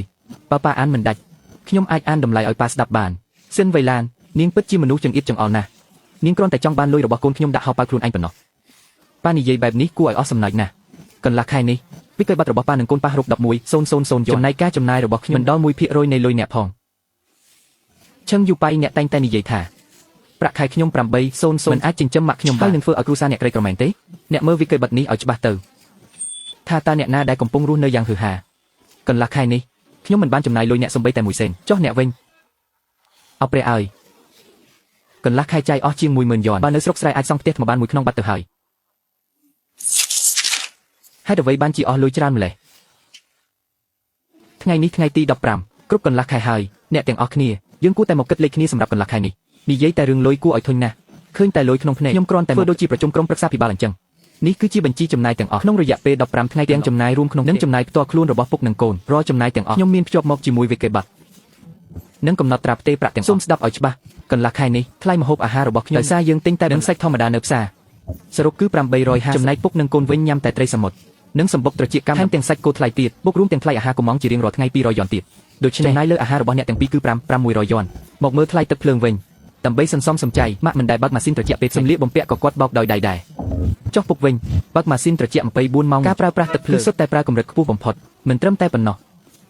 កាលពីថ្ងៃពុធពុកជួបបារីក្នុងបន្ទប់ទទួលភ្ញៀវធ្វើឲ្យឆេះខ្នាយសូត្រខូចអស់តម្លៃដើមមួយថ្ងៃសុក្រពុកចង់ធ្វើម្ហូបញ៉ាំស្ទើរតែបង្កជាអគិភ័យការខូចខាតទាំងពីរនេះសរុប200យន់កន្លះខែនេះចំណាយរបស់ពុកនិងកូនសរុបគឺ11,000ចំណែករបស់ខ្ញុំនិងម៉ាក់វិញមិនដល់1%នៃលុយអ្នកផងកន្លះខែនេះខ្ញុំមិនបានចំណាយលុយអ្នកសំបីតែមួយកាក់ផ្ទុយទៅវិញពួកអ្នកឯងព្រះឲ្យកន្លះខែចាយអស់ជាង10000យន់នៅស្រុកស្រែអាចសង់ផ្ទះថ្មធំមួយបានហើយមិនក៏អស់លុយទៅបានខ្ញុំមានវិធីហើយត្រូវតែបង្ខំឲ្យគាត់ប្រកូលសិទ្ធិគ្រប់គ្រងផ្ទះដល់ពេលនោះអ្នកចង់ចាយវាយ៉ាងណាក៏បានដែរប៉ុន្មានថ្ងៃនេះអ្នកទ្រាំបន្តិចទៅកុំទៅរកចំនួនជាមួយគាត់ទៀតអីបានខ្ញុំនឹងទ្រាំដើម្បីមុខមាត់កូនប្រុសខ្ញុំនឹងទ្រាំលំបាកប៉ុន្មានថ្ងៃទៀតក៏បានថ្ងៃនេះថ្ងៃទី31សន្យាដែលយើងត្រូវបង់លុយរៀងខ្លួនមួយខែនេះបានបញ្ចប់ជាផ្លូវការឥឡូវយើងមកទូទាត់លុយគ្នាចុងក្រោយទូទាត់អ្វីទៀត មួយខែនេះលុយដែលអ្នកយកពីខ្ញុំទៅមិនទាន់គ្រប់ទេនេះជាវិក័យប័ត្រសរុបរបស់ឪពុកកូនអ្នកទាំងពីរក្នុងមួយខែនេះរួមមានថ្លៃម្ហូបអាហារថ្លៃ12,000 យន់ថ្លៃទឹកភ្លើងលើសកំណត់3,500 យន់ថ្លៃសងការខូចខាតសម្ភារៈក្នុងផ្ទះ6,800និងថ្លៃដែលព្យាយាមចូលបន្ទប់អ្នកដទៃមិនបានសម្រាប់ទាំងធ្វើឲ្យបែកធូបកាបុរាណរបស់ខ្ញុំថ្លៃសងការខូចឪពុកកូនអ្នកទាំងពីររស់នៅក្នុងផ្ទះនេះបានចំណាយនឹងសងការខូចខាតសរុប30,300 យន់ប្រាក់ខែខ្ញុំទើបតែ28នេះប្រកាសជាគិតខុសហើយរាល់ការចំណាយនីមួយខ្ញុំមានវិក័យប័ត្រកំណត់ត្រាផ្ទេរប្រាក់និងវីដេអូកាមេរ៉ាសុវត្ថិភាពតាមខ្ញុំដឹងអ្នកមិនត្រឹមតែចាយលុយក្នុងកាត់ប្រាក់ខែអស់រហូតដល់កាន់ទាំងបានប្រើលុយសន្សំផ្ទាល់ខ្លួន50,000 យន់តែអ្នកលាក់ទុកសូម្បីតែបានអន្ទានក៏អ្នកដកលុយមកចាយ20,000 យន់ដែរមែនទេលីប៉ៃអ្នកអស់លុយហើយមែនទេអស់ហើយអស់រលីងសូម្បីតែថ្លៃរំលោះឡានខែក្រោយខ្ញុំរកលុយ1,000 យន់ប្រាក់ខែខ្ញុំមួយខែ8ខែនេះខ្ញុំបានចំណាយថ្លៃម្ហូបខ្ញុំនឹងម៉ាក់មួយ500 យន់ថ្លៃទឹកភ្លើងដែលបែងចែកគ្នាបង់300 យន់និងទិញខោអាវកប្បាស2ឈុតឲ្យម៉ាក់ហើយនឹងថ្នាំបំពេញកោស្យូមមួយប្រអប់ទៀតសរុបទាំងអស់1,200 យន់ចំណាយសរុប3,000 យន់នៅក្នុងកណ្ណេរបស់ខ្ញុំខែនេះនៅសល់លុយសុទ្ធដល់ទៅ5,000 យន់តើវាអាចទៅរួចយ៉ាងម៉េចកូនប្រុសខ្ញុំរកលុយបានច្រើនហើយអ្វីបានជាខ្លាយជាអ្នកក្រទៅវិញគ្មានអ្វីដែលមិនអាចទៅរួចទេអ្វីដែលធ្វើឲ្យគ្រួសារយើងធ្លាក់ក្នុងជ្រោះមិនមែនមកពីម៉ាក់ដែលអ្នករាល់គ្នាហៅថាជាអ្នកក្រៅនោះទេគឺមកពីភាពក្រអឺតក្រទមភាពអាត្មានិយមនិងភាពលោភលន់របស់ម៉ាក់យើងឈ្នះការភ្នាល់ហើយកណ្ណេក៏ទូទាត់រួចរាល់ឯកនេះកូននឹងយកលុយដែលសន្សំជូនម៉ាក់ទៅដើរផ្សារធំជាងគេក្នុងក្រុងតាមចិត្តកូនស្រីម៉ាក់ចោះបៃឡានយើងបដូរហាងវិញទៅអាវនេះគ្រាន់តែជាក្រណាត់កប្បាសធម្មតាតម្លៃ199 យន់នៅផ្សារស្រុកយើង30 យន់គឺថ្លៃបំផុតហើយម៉ាក់ក្រណាត់នៅស្រុកយើងឯណាស្មើនឹងរបស់នេះដែលទុនហើយត្រជាក់ម៉ាក់សាកស្ទាបមើលការដេនេះម្យ៉ាងទៀតយើងទើបតែសន្សំបាន5,000 យន់កាលពីម្សិលលុយប៉ុណ្ណឹងមិនធ្វើទេតែមិនអាចចាយវាខ្ជិះខ្ជីបែបនេះបានទេការរកលុយវាមិនងាយស្រួលត្រូវខំធ្វើការទាំងព្រឹកទាំងម៉ាក់មានខោអាវស្លៀកហើយទិញអាវតម្លៃ50 ឬ 60 យន់មកបដូរផ្លាស់ជួយវិកខ្ចប់អាវនេះឲ្យខ្ញុំផងអាវនេះស្អាតមើលទៅស្រស់ថ្លាហើយក៏មិនថ្លៃដែរយូប៉ៃអាវនេះយ៉ាងម៉េចដែរស្ទាបទៅរលងបែបនេះដឹងតែម៉ាក់ល្បីហើយស្លៀកអាវនេះទៅជួបមិត្តភក្តិចាស់របស់ប៉ាមុខមាត់ប៉ាប្រកាសជាត្រឡប់មកវិញអុយលោកពិតជាមានភ្នែកមើលរបស់ម៉ែងនេះជាម៉ូដពិសេសប្រចាំរដូវកាលរបស់យើងយល់ព្រមយកអាវនេះជួយវិកខ្ចប់ខោខើបុយដែលត្រូវគ្នាជាមួយអាវនេះឲ្យប៉ាផងមកប៉ាខោអាវឈុតនេះតម្លៃ6,000 យន់វាថ្លៃពេកហើយយើងមិនមែនព្រមព្រៀងគ្នាថាទិញអាវក្រៅតម្លៃ1,000 យន់5,000 យន់ហើយកូនរកលុយបានជិត30,000 យន់ក្នុងទិញខោអាវតម្លៃ6,000 យន់ឲ្យប៉ាកូននៅស្ដាយលុយប៉ាក៏ដឹងពីស្ថានភាពរបស់កូនពេលនេះដែរយកមិញខ្ញុំទើបតែដកលុយពីកាត់អន្ទានមកប្រើខែក្រោយមិនដឹងយកលុយឯណាបងរំលោះឡើងខោអាវនេះយើងទិញមិនកើតទេមើលទៅអ្នកឯងច្បាស់ជាឆ្លោះពីស្រីកំណាញ់សឹមវីលីននឹងហើយថ្ងៃនេះបើអ្នកមិនទិញខោអាវកុំមកហៅខ្ញុំថាប៉ាទៀតឲ្យសោះខ្ញុំនឹងប្រើកាត់អន្ទានទិញឲ្យអ្នកនេះមិនមែនជាអ្នកស្រីសឹមតែកាលពីយប់មិញនៅផ្ទះកាន់សៀវភៅកត់ត្រាធ្វើជាអ្នកគ្រប់គ្រងធំចុះហេតុអ្វីយប់មិញគិតលេខច្បាស់លាស់ម្ល៉េះចុះថ្ងៃនេះបែរជាមកដើរផ្សារទិញរបស់ថោកបែបនេះទៅក្មេងគឺខ្ញុំជាអ្នកជ្រើសរើសរបស់ថោកនេះដោយខ្លួនឯងទេមិនមែនខ្ញុំចង់និយាយម៉ាក់ខ្ញុំទោះបីជាខោអាវតម្លៃ99គាត់ក៏ពាក់ដោយក្តីរីករាយដែរចំណែកប្រាលុយដែលខ្ញុំសន្សំដោយសុចរិតទិញឲ្យគាត់ខ្ញុំគ្មានអ្វីត្រូវខ្មាស់គេទេតែខ្ញុំឆ្ងល់ណាស់ពុកក្មេកខោអាវតម្លៃរាប់ពាន់យន់ដែលពុកពាក់នេះពុកពាក់ដោយក្តីសុខមែនទេវាគ្រាន់តែជាលេសដែលឪពុកប្រើដើម្បីបិទឈាមអ្នកប៉ុណ្ណោះសូមរីករាយនឹងភាពកតញ្ញូដ៏ថ្លៃថ្នូរនេះចុះម៉ែនិងកូនពីរនាក់នោះពិតជានិយាយមិនស្ដាប់គ្នាទេយូប៉ៃខ្ញុំប្រាប់ឲ្យណាមនុស្សស្រីបែបនេះកុំតាមចិត្តឲ្យចាំដល់ផ្ទះអ្នកត្រូវតែបង្ហាញអំណាចជាមេគ្រួសារបង្ខំឲ្យនាងប្រគល់កាត់ប្រាក់ខែមករឿងទាវលុយនឹងខែក្រោយបើកប្រាក់ខែមកសង្វិញទៅក៏ចប់ហើយបើកឡានរបៀបមិនហ្នឹងប៉ាខ្ញុំគ្មានលុយទេខ្ញុំគ្មានលុយពិតមែនតើប៉ាស្រែកអ្វីម្លេះអ្នកជាអ្នកគ្រប់គ្រងធំសូម្បីតែលុយប៉ុន្មានម៉ឺនយន់ក៏រកមិនបានលុយអ្នកយកទៅណាអស់ហើយយកទៅណាគឺត្រសក់សមុទ្រដែលប៉ាបង្ខំឲ្យទិញកាលពីហើយនឹងម៉ាស៊ីនត្រជាក់ដែលប៉ាបើកចោលរាល់ថ្ងៃហ្នឹងខ្ញុំធ្លាប់ប្រាប់ប៉ារួចហើយថាខ្ញុំលែងមានលទ្ធភាពហើយអ្នកជាអ្នករកលុយឥឡូវបែរជាមកស្ដីបន្ទោសខ្ញុំវិញខ្ញុំមើលទៅអ្នកច្បាស់ជាត្រូវសឹមវីឡានគ្រប់គ្រងរហូតងើបមុខមិនរួចហើយសូម្បីតែមាត់ក៏មិនហ៊ានហើបខ្ញុំរស់នៅពេញមួយជីវិតមកនេះតាំងពីពេលណាដែលត្រូវមកទ្រាំលំបាករឿងលុយកាក់បែបនេះនាងសិនវីឡានមិនមែនចង់បែងចែកចំណាយគ្នាទេមិនមែនមើលងាយគ្រួសារយើងទេហេប៉ានិយាយរឿងនេះពេលនេះទៅមានប្រយោជន៍អ្វីទៀតមើលចុះកូនគ្មានសមត្ថភាពសោះយកទៅនេះជាប្រាក់សោធនរបស់ប៉ាក្នុងកាត់ប្រាក់ខែនេះក៏សល់ជាង10,000 យន់ដែរក្នុងពេលដែលកូនកំពុងយកលុយនេះទៅប្រើសិនទៅមិនបានទេហេនាងបាននិយាយច្បាស់ណាស់រៀងខ្លួនចិញ្ចឹមប៉ាម៉ាក់រៀងខ្លួនត្រូវនាងដឹងរឿងនេះមិនមែនស្មើនឹងខ្ញុំចាញ់នាងទទួលស្គាល់ថាខ្ញុំចិញ្ចឹមប៉ាកូននឹងងងែងទេនេះជាលុយរបស់ប៉ាមិននិយាយតើនាងដឹងបានយ៉ាងម៉េចហេម្យ៉ាងទៀតលុយប៉ាក៏ជាលុយកូនដែរយកទៅលេខកូដជាថ្ងៃខែឆ្នាំកំណើតកូនប៉ាកុំបារម្ភលុយនេះខ្ញុំខ្ចីប៉ាសិនចាំខែក្រោយបើកប្រាក់រង្វាន់ខ្ញុំនឹងសងប៉ាទាំងដើមទាំងការរឿងនេះយើងធ្វើដូចគ្មានអ្នកណាដឹងទៅម៉ាក់មានរឿងអីមែនទេមុខម៉ាក់ស្លេកស្លាំងម្លេះម៉ាក់មិនស្រួលខ្លួនមែនទេបៃឡានមានរឿងហើយម៉ាក់ចុះទៅចោលសម្រាមនៅក្រោមឃើញប៉ាក្មេកកូននឹងយូប៉ៃនៅចំណតឡានម្នាក់នេះពិតជាមែនហើយអ្វីយកលុយចាស់របស់ប៉ាខ្លួនឯងមកធ្វើជាអ្នកមានពួកគេទាំងពីរអ្នករួមដៃគ្នាដើម្បីលាក់កូនបៃឡានក្នុងពេលដែលយូប៉ៃកំពុងខ្វះខាតប៉ាគេសុខចិត្តជួយគេនោះជារឿងផ្ទៃក្នុងគ្រួសារគេយើងមានលុយសល់របស់យើងជីវិតយើងក៏ល្អដែរកូនធ្វើជាបិទភ្នែកម្ខាងទៅកុំព្រោះតែរឿងតូចតាចនេះធ្វើឲ្យបែកបាក់ចំណងប្តីប្រពន្ធអីម៉ាក់កុំបារម្ភខ្ញុំមិនខឹងទេហើយក៏មិនទៅឆ្លោះជាមួយពួកគេដែរកូនមិនខឹងទេពួកគេកំពុងរួមដៃគ្នាបញ្ឆោតកូនណាហេតុអ្វីខ្ញុំត្រូវខឹងខ្ញុំដឹងតាំងពីយូរមកហើយថាចិនយូប៉ៃទ្រាំបានមិនយូរខែគាត់ត្រឹមតែ28,000 យន់ប៉ុណ្ណោះនៅត្រូវបងរំលោះឡានទៀតតើអាចបំពេញតម្រូវការដែលគ្មានដែនកំណត់របស់ឪពុកគាត់ដោយរបៀបណា គ្រាន់តែខ្ញុំមិននឹកស្មានថាសិលធម៌របស់ឪពុកកូនគេទាំងពីរអាចធ្លាក់ចុះដល់កម្រិតនេះសោះដើម្បីតែមុខមាត់កូនប្រុសសុខចិត្តពឹងផ្អែកលើឪពុកម្ដាយឯពុកវិញក៏សុខចិត្តធ្វើមុខក្រាស់ថែមទាំងអួតថាខ្លួនមិនចុះចាញ់ទៀតចង់ធ្វើអីក៏ធ្វើទៅចុះឲ្យតែមិនប៉ះពាល់ដល់លុយរបស់យើងពីរអ្នកម៉ែកូនទុកឲ្យពួកគេធ្វើតាមចិត្តចុះម៉ែបើកាលពីមុនខ្ញុំប្រហែលជាគិតថាឲ្យតែមិនចាយលុយខ្ញុំគឺបានហើយតែឥឡូវវាខុសគ្នាព្រោះពួកគេបានបំពានច្បាប់ម៉ែស្ដាប់ណាក្នុងពេលដែលយើងបែងចែកចំណាយមិនមែនមានតែរឿងលុយកាក់ទេចាប់ពីថ្ងៃនេះទៅឪពុកម្ដាយអ្នកណាអ្នកនោះជាអ្នកមើលបងត្រូវទទួលខុសត្រូវដាច់ខាតកុំឲ្យប៉ះលុយខ្ញុំសម្រាប់កុំសង្ឃឹមថាខ្ញុំនឹងចិត្តទន់យើងព្រមព្រៀងតាមនឹងចុះបៃឡានមកដល់ហើយនេះជាបង្កង Boston សុទ្ធហើយស្រានេះទៀតតម្លៃជាង 3000 ស្រាក្រហមតម្លៃជាង 3000 យន់មួយថ្ងៃនេះនាយកឆឹងពិតជាមានអារម្មណ៍ល្អណាស់តែខ្ញុំឆ្ងល់ណាស់ម្សិលមិញសំបីតែលុយបងរំលោះឡានក៏គ្មានផងតើថ្ងៃនេះទៅប្លន់ធនាគារណៃណាបានជាស្រាប់តែហ៊ានចាយវីបែបនេះខ្ញុំជាប្រុសពេលខ្ញុំសន្យាថានឹងទទួលខុសត្រូវពីរកលុយរបស់អ្នកគឺយកលុយចូលនិវត្តជាង 10,000 យន់របស់ប៉ាអ្នកមកបំពេញតម្រូវការគ្មានដែនកំណត់របស់អ្នកអ្នកនិយាយលុយចូលនិវត្តអីខ្ញុំស្ដាប់មិនយល់ទេត្រូវការឲ្យខ្ញុំជួយរំលឹកការចងចាំទេកាលពីល្ងាចជំសិលមិញនៅចំណតឡានក្រោមដីប៉ារបស់អ្នកបានយកកាតធនាគារដាក់លើទ្រូងអ្នកផ្ទាល់ដៃថែមទាំងប្រាប់អ្នកយ៉ាងម៉ឺងម៉ាត់ថាលេខសម្ងាត់គឺជាថ្ងៃខែឆ្នាំកំណើតរបស់អ្នកតើអ្នកចង់យកកាបូបលុយក្នុងហោប៉ៅអ្នកមកបង្ហាញឥឡូវនេះយកវាមកមើលមកក្នុងនឹងមានកាតដែលមិនមែនជារបស់អ្នកមែនទេខ្ញុំជាអ្នកឲ្យតើមានបញ្ហាអីលុយខ្ញុំក៏ជាលុយកូនខ្ញុំដែរកូនខ្ញុំកំពុងខ្វះខ្ញុំយកលុយឲ្យគេជារឿងធម្មតាជាអ្នកក្រៅមានសិទ្ធិអីមកចង្អុលមកខ្ញុំរឿងធម្មតាពេលដែលអ្នកទាំងពីរធ្វើកិច្ចសន្យាភ្នាល់គ្នាមានទាំងឯកសារមានទាំងសម្លេងច្បាប់ទម្លាប់គឺច្បាស់លាស់ណាស់ឪពុកម្ដាយអ្នកណាអ្នកនោះជាអ្នកចិញ្ចឹមអ្នកធ្លាប់អួតថាអ្នកចិញ្ចឹមបានឥឡូវនេះយ៉ាងម៉េចហើយចុះឥឡូវអ្នកកំពុងធ្វើអីអ្នកកំពុងពឹងលើលុយឪពុកម្ដាយនៅមានមុខមកនិយាយរឿងឯករាជ្យជាមួយខ្ញុំទៀតចុះបើខ្ញុំប្រើលុយសង្សារចាស់គេតើមានបញ្ហាអីកុំមកធ្វើជាល្អពេកទៅអ្នកដឹងច្បាស់ថាប៉ាគាត់ធ្លាប់រស់នៅបែបហៃសូអ្នកដឹងថាគាត់ចាយវីច្រើនតែអ្នកនៅតែបង្ខំខ្ញុំដោយការបែងចែកលុយចាយបែបនេះអ្នកគ្រាន់តែចង់ឃើញខ្ញុំអាម៉ាចង់កើបលុយខ្ញុំឲ្យអស់ដើម្បីឲ្យអ្នកនិងម្ដាយអ្នកមានអំណាចក្នុងផ្ទះនេះហាហាអ្នកសើចអីខ្ញុំនិយាយខុសមែនទេអ្នកហ៊ាននិយាយទេថាការបែងចែកលុយនេះមិនមែនដើម្បីកេងចំណេញពីអ្នកវិតម្លៃខ្លួនឯងខ្ពស់ពេកហើយក៏មើលងាយខ្ញុំពេកដែរខ្ញុំបង្កើតកិច្ចសន្យានេះឡើងមិនមែនដើម្បីមកប្រកួតប្រជែងថាអ្នកណាចាយច្រើនអ្នកណាចាយតិចទេហើយក៏មិនមែនចង់បានលុយខ្សឹបខ្សោយរបស់អ្នកតែត្រូវសងបំណុលកាត់និងបំណុលឡាននោះដែរខ្ញុំគ្រាន់តែចង់ឲ្យអ្នកយល់ពីការពិតមួយការរស់នៅជាមួយគ្នាបើមានលុយអាចទៅញ៉ាំអាហារថ្លៃស្លៀកពាក់ម៉ាកល្បីតែបើគ្មានលុយទិញអាវតាមផ្លូវតម្លៃតិចតួចក៏អាចរស់នៅបានយ៉ាងមានក្តីសុខតែម្ដាយខ្ញុំជាស្ត្រីចំណាស់នៅជនបទគាត់គ្មានប្រាក់សោធននិវត្តន៍ដូចប៉ាអ្នកទេគាត់ទិញស្រាថ្លៃមិនបានតែគាត់ដឹងថាអ្នកមានបញ្ហាពោះវៀនក្រោកពីព្រលឹមដើម្បីដាំបបរឲ្យអ្នកញ៉ាំគាត់ខ្លាចអ្នកញ៉ាំអាហារនៅក្រុមហ៊ុនមិនឆ្ងាញ់ត្រូវជិះរថភ្លើងក្រោមដីក្រោមថ្ងៃក្តៅឆ្លងកាត់ពាក់កណ្ដាលក្រុងដើម្បីយកបាយឲ្យអ្នកនោះគឺជាអ្វីដែលល្អបំផុតដែលគាត់អាចធ្វើបានឆេនយូប៉ៃខ្ញុំស្មានថាបើឲ្យអ្នកជួបទុក្ខលំបាកម្ដងឲ្យអ្នកដឹងថាការរក្សាភាពហឺហាដែលគ្មានខ្លឹមសាររបស់អ្នកវាពិបាកប៉ុណ្ណាអ្នកនឹងចេះបន្ទាបខ្លួនចេះគោរពខ្ញុំនិងម៉ាក់ខ្ញុំតែខ្ញុំគិតខុសហើយរហូតដល់អ្នកអស់លុយពីខ្លួនសូម្បីតែត្រូវទៅពឹងពាក់លុយឪពុកអ្នកទៀតអ្នកនៅតែមិនដឹងថាខ្លួនឯងខុសត្រង់ណាអ្នកនៅតែគិតថាខ្ញុំជាអ្នកខុសកុំនិយាយផ្ដាច់ការពេកអីប៉ុន្មានថ្ងៃនេះខ្ញុំមានសម្ពាធខ្លាំងពេកខ្ញុំមិនបានមានន័យបែបនោះទេឆេនយូប៉ៃអ្នកនៅជាមួយភាពអំនួតនឹងផ្ទះនេះចុះរស់នៅជាមួយប៉ារបស់អ្នកទៅខ្ញុំគិតថាយើងត្រូវការពេលវេលាស្ងប់ស្ងាត់ខ្លះស្ងប់ស្ងាត់អីសិនវៃឡានបែបនេះមានន័យថាម៉េច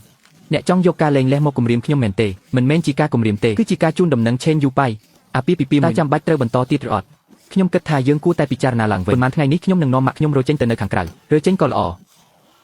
យូប៉ៃកូនកុំខាត់គេម៉ាក់ចង់ដឹងណាស់ថាបើគ្មានផ្ទះគ្រួសារយើងតើគេនឹងទៅរស់នៅណាហេះល្អចង់រើក៏រើទៅសិនវៃឡានកុំស្មានថាការធ្វើរឿងរើផ្ទះចេញបែបនេះអាចបង្ខំឲ្យខ្ញុំចុះខ្ញុំចាយលុយប៉ាខ្ញុំតើវាខុសអីហេះយូប៉ៃកូនកុំបារម្ភគេគ្រាន់តែលេងល្បិចចង់ឲ្យកូនតាមងាកមកវិញទេការជួលផ្ទះនៅខាងក្រៅថ្លៃប៉ុណ្ណាប្រាក់ខែតិចតួចរបស់គេអាចទ្រាំបានប៉ុន្មានថ្ងៃមិនដល់3ថ្ងៃផងគេនឹងត្រឡប់មកសុំទោសកូនវិញមិនខានម៉ាក់គ្រាន់តែតាមចិត្តគេពេកហេះលើកនេះខ្ញុំមិនទៅតាមគាត់ទេខ្ញុំចង់ឲ្យគាត់ដឹងថាផ្ទះនេះបើគ្មានអ្នកណាម្នាក់គឺមិនអាចទៅរួចទេបៃឡានគេចង់រើចេញមែនទេយប់ប្រឡប់បែបនេះតើយើងពីរអ្នកម៉ែនឹងកូនទៅណាម៉ែសុំទោសកូនម៉ែធ្វើឲ្យកូនត្រូវលំបាកម៉ែនិយាយអីហ្នឹងបើទោះបីជាម៉ែដែលបង្កើតខ្ញុំមកខ្ញុំថែរក្សាមិនបាននោះខ្ញុំសិនវៃឡានទោះបីមានផ្ទះធំប៉ុណ្ណាក៏នៅតែជាអ្នកចាញ់ដែរខ្យល់អាកាសនៅក្នុងផ្ទះនេះសុទ្ធតែពោពេញដោយការគិតគូរនិងការស្អប់ខ្ពើមយើងមិននៅទទួលរងភាពអាម៉ាស់បែបនេះម៉ែមិនបាច់បារម្ភទេរសៀលនេះខ្ញុំបានរកផ្ទះល្វែង2ជាន់នៅជិតក្រុមហ៊ុនរួចហើយអាចចូលនៅបានភ្លាមយប់ជ្រៅហើយនៅរើវ៉ាន់ទៀតមិនអាចទេគាត់គ្រាន់តែធ្វើឲ្យខ្ញុំមើលទេវៃឡានទៅដោយមិនប្រាប់មួយម៉ាត់មែនទេគ្មានអ្វីត្រូវប្រាប់ទេទៅម៉ែយើងទៅចាប់ផ្ដើមជីវិតថ្មីឈឿនយូប៉ៃផ្ទះដែលអ្នកទិញដាច់នេះនិងសេរីភាពដែលអ្នកចង់បានខ្ញុំសងអ្នកវិញទាំងអស់កុំមកតាមរកខ្ញុំទៀតខ្ញុំមកវិញហើយ មានបាយទឹកទុកឲ្យខ្ញុំទេវៃឡានម៉ែគេទៅមែនទេគេរើចេញមែនមែនផ្ទះដែលទិញដាច់របស់ឯងសេរីភាពដាច់ខាតរបស់ឯងខ្ញុំសង្ហែងវិញលើកទូរស័ព្ទមកវៃឡានលើកទូរស័ព្ទមកខ្ញុំខុសហើយមិនបានទៅសុំទោសលេខដែលអ្នកហៅកំពុងជាប់រវល់សូមព្យាយាមម្ដងទៀតពេលក្រោយសូមទោសលេខនេះមិនអាចតាក់ទងបានទេកូនប្រុសឈោធ្វើអីហ្នឹងពីរអ្នកម៉ែកូននោះទៅបាត់ហើយមែនល្អហើយយប់នេះយើងពីរអ្នកប៉ាកូនទៅញ៉ាំទីខ្វៃទៅប៉ាហេតុអ្វីផ្ទះខ្វក់បែបនេះទឹកស៊ុបនៅលើដីនេះប៉ាមិនយកអំបោះមកជូតទេឲ្យប៉ាជូតអីប៉ាជ្រាហើយកូននៅរំពឹងឲ្យប៉ាបម្រើកូនទៀតមែនទ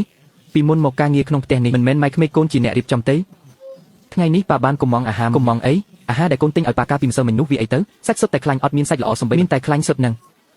ងប៉ាជីចោលក្នុងធុងសម្រាមអស់ហើយកូនយកទូរស័ព្ទមកឆាប់ឡើងកុំមងបបោខ្យងហ្វូជីឲ្យប៉ាទៅប៉ុន្មានថ្ងៃនេះប៉ាឈឺក្រពះអស់ហើយកូនប៉ាឲ្យកូនគ្មានលុយទិញបបោខ្យងឲ្យប៉ាទេយប់នេះយើងញ៉ាំមីកញ្ចប់សិនទៅបានទេមីកញ្ចប់ឲ្យប៉ាញ៉ាំមីកញ្ចប់នឹងមែនឆឹងអ៊ីប៉ៃឯងខ្ជិលមែនទេពេលចេញពីផ្ទះមុននឹងឃើញឯងខ្លាំងណាស់តើចុះមិនទៅតែប៉ុន្មានថ្ងៃសោះឯងឲ្យប៉ាមកដេកអត់បាយអត់ទឹកជាមួយឯងបែបនេះអោដែលកូនដោះកាលពីម្សិលមិញណែណាប៉ាមិនបានយកដាក់ក្នុងម៉ាស៊ីនបោកខោអាវទេម៉ាស៊ីនឯងអស់របរទេសទាំងអស់នឹងប៉ាចេះហើយណាម្យ៉ាងទៀតមួយជីវិតប៉ាមិនដែលបោកខោអាវទេពីមុននៅស្រុកស្រែម៉ាក់ឯងជាអ្នកបោកមកទីនេះម៉ាក់របស់សិនវៃឡានជាអ្នកបោកកាលនោះផ្ទះសម្បែងស្អាតបាត់ណាស់ខោអាវក៏មានក្លិនក្រអូបជានិច្ចពេលត្រឡប់មកផ្ទះវិញតែងតែមានម្ហូបក្តៅឆ្ងាញ់រងចាំជានិច្ចកូនទើបតែជួបផ្ទះស្អាតទេប៉ាជួយដាក់សម្បកគ្រាប់កាជូក្នុងធុងសម្រាប់បានទេឯងជួបផ្ទះរបៀបមិនហ្នឹងទឹកដក់ពេញផ្ទះអស់ហើយដើរទៅអើជើងដួលហើយមើលឯងធ្វើការយឺតយ៉ាវណាស់ធ្វើការ2ម៉ោងហើយផ្ទះនៅតែញ៉ៃញ៉ៃដដែលថ្ងៃនេះនៅក្រុមហ៊ុនកូនត្រូវគេតាមទាលុយរំខានពេញមួយថ្ងៃហើយធ្វើការថែម៉ោងរួចមកដល់ផ្ទះត្រូវមកដាំមីឲ្យប៉ាទីត្រូវបោកខោអាវជួបផ្ទះសម្អាតសម្រាមទៀតប៉ាជួយកូនខ្លះមិនបានទេឯងមើលម៉ាក់វៃឡានការនៅផ្ទះទៅផ្ទះធំប៉ុណ្ណឹងគាត់ជួបសម្អាតមួយថ្ងៃ2ដងកំរាលអត់ធរលងចាំងដូចកញ្ចក់ខោអាវក៏គាត់អ៊ុតឲ្យរៀបស្មើល្អមើលឯងធ្វើមុខដូចគេធ្វើចុះមិនបានគាត់មិនដែលត្អូញថាគឺគាត់ធ្វើការងារទាំងនោះជារៀងរាល់ថ្ងៃតើវាជាកំហុសរបស់គាត់មែនទេប៉ាមានសិទ្ធិអ្វីយកកូនទៅប្រៀបធៀបនឹងគាត់ធ្វើការនឿយហត់ពេញមួយជីវិតនៅស្រុកស្រែគាត់មកពីក្រុងដើម្បីរស់នៅជាមួយកូនចៅពេលចាស់ជរាមិនមែនមកធ្វើជាអ្នកបម្រើឲ្យយើងដោយឥតគិតថ្លៃទេឯងចាប់ផ្ដើមនិយាយការពារយាយចាស់មកពីស្រុកស្រែនឹងហើយមែនកុំភ្លេចណាថាអ្នកណាដែលធ្លាប់ស្អប់ខ្ពើមគាត់រឿងប្រើចានជ័រអ្នកដែលរអ៊ូថាមហូបគាត់ខ្លាញ់ច្រើនក៏គឺអ្នកឯងដែរបាទខ្ញុំវាអាក្រក់មែនខ្ញុំវាគ្មានបានការខ្ញុំអាងតែមានផ្ទះនេះក៏សុខចិត្តទទួលយកការមើលថែពីគាត់ថែមទាំងមើលងាយគាត់ទៀតតែប៉ាចុះប៉ាវិញប៉ាមានអីប្រសើរជាងខ្ញុំទៅប៉ាទាំងញ៉ាំម្ហូបដែលគាត់ធ្វើទាំងនិយាយដាំគាត់ថាគាត់មកកេងចំណេញឥឡូវគាត់ត្រូវពួកយើងដេញចេញទៅហើយផ្ទះយើងក៏លែងមានសភាពជាផ្ទះទៀតប៉ានៅធ្វើខ្លួនជាចៅហ្វាយនេះទៀតផ្ទះនេះគឺពួកយើងជាអ្នកបំផ្លាញវាដោយខ្លួនឯងថ្ងៃនេះបើឯងហ៊ានតែឈានជើងចេញពីផ្ទះនេះសាក់ផ្ទះសម្បែងខ្វក់ដូចត្រង់ជ្រូកបែបនេះឯងចង់ឲ្យប៉ានៅបែបណាទៅហៅអ្នកសម្អាតមកឥឡូវនេះសម្អាតផ្ទះឲ្យស្អាតសិនចាំទៅយកលុយឯណាទៅជួលគេលុយជិះរថភ្លើងខ្ញុំសឹងតែគ្មានផងប៉ាមិនពេញចិត្តប៉ាជួយបោះសម្អាតខ្លួនឯងទៅខ្ញុំត្រូវទៅធ្វើការរកលុយសងបំណុលឯងហ៊ានទៅមកជាមួយប៉ាប្រាប់ឲ្យដឹងណាឆេនយូប៉ៃថ្ងៃនេះបើឯងមិនជួបផ្ទះទេកុំមកហៅប៉ាថាជាឪពុកទៀតបានបើអីចឹងប៉ាក៏ចាត់ទុកថាគ្មានខ្ញុំបាននៅរស់ក្នុងគំនរសម្រាមនេះម្នាក់ឯងចុះព្រឹកព្រលឹមសោះអ្នកណាថាគ្មានអ្នកណាជាឪពុកអ្នកណាចង់រស់ក្នុងគំនរសម្រាមមួយជីវិតម៉ែមិនក៏ម៉ែមកភ្លាមអីចឹងមិនទូរស័ព្ទប្រាប់មុនសោះទូរស័ព្ទបើម៉ែទូរស័ព្ទប្រាប់ម៉ែនឹងឃើញសកម្មភាពពិតរបស់ពួកឯងពីរអ្នកឪពុកកូនហេនេះមិនជាកន្លែងមនុស្សណាម៉ែនៅស្រុកចាំមើលឯងតែឯងមិនព្រមត្រឡប់ទៅវិញទូរស័ព្ទយូប៉ៃក៏ខំមិនចូលម៉ែនឹកស្មានថាពួកឯងនៅទីនេះរស់នៅយ៉ាងសុខស្រួលដូចទេវតាតាមពិតគឺរស់នៅជាមួយគំនរសម្រាមសោះម៉ែកុំខឹងអីប៉ុន្មានថ្ងៃនេះខ្ញុំរវល់ការងារពេកមិនបានសម្អាតខ្ញុំនឹងបោះឥឡូវនេះកុំមកនិយាយដោះសារម៉ែសួរថាវៃឡាននៅឯណាចុះម៉ែក្មេកទៅណាមិនបានក្នុងផ្ទះនេះលែងមានស្បែកជើងគាត់ទៀតហើយម៉ែវៃឡានគាត់នាំម៉ែគាត់រើចេញទៅបាត់ហើយផ្ទះធំដុំល្អមិននៅទៅរើចេញធ្វើអីរើចេញទៅមានរឿងអីទៀតនាងសិនវៃឡាននឹងពិតជាស្រីនាំរឿងមែន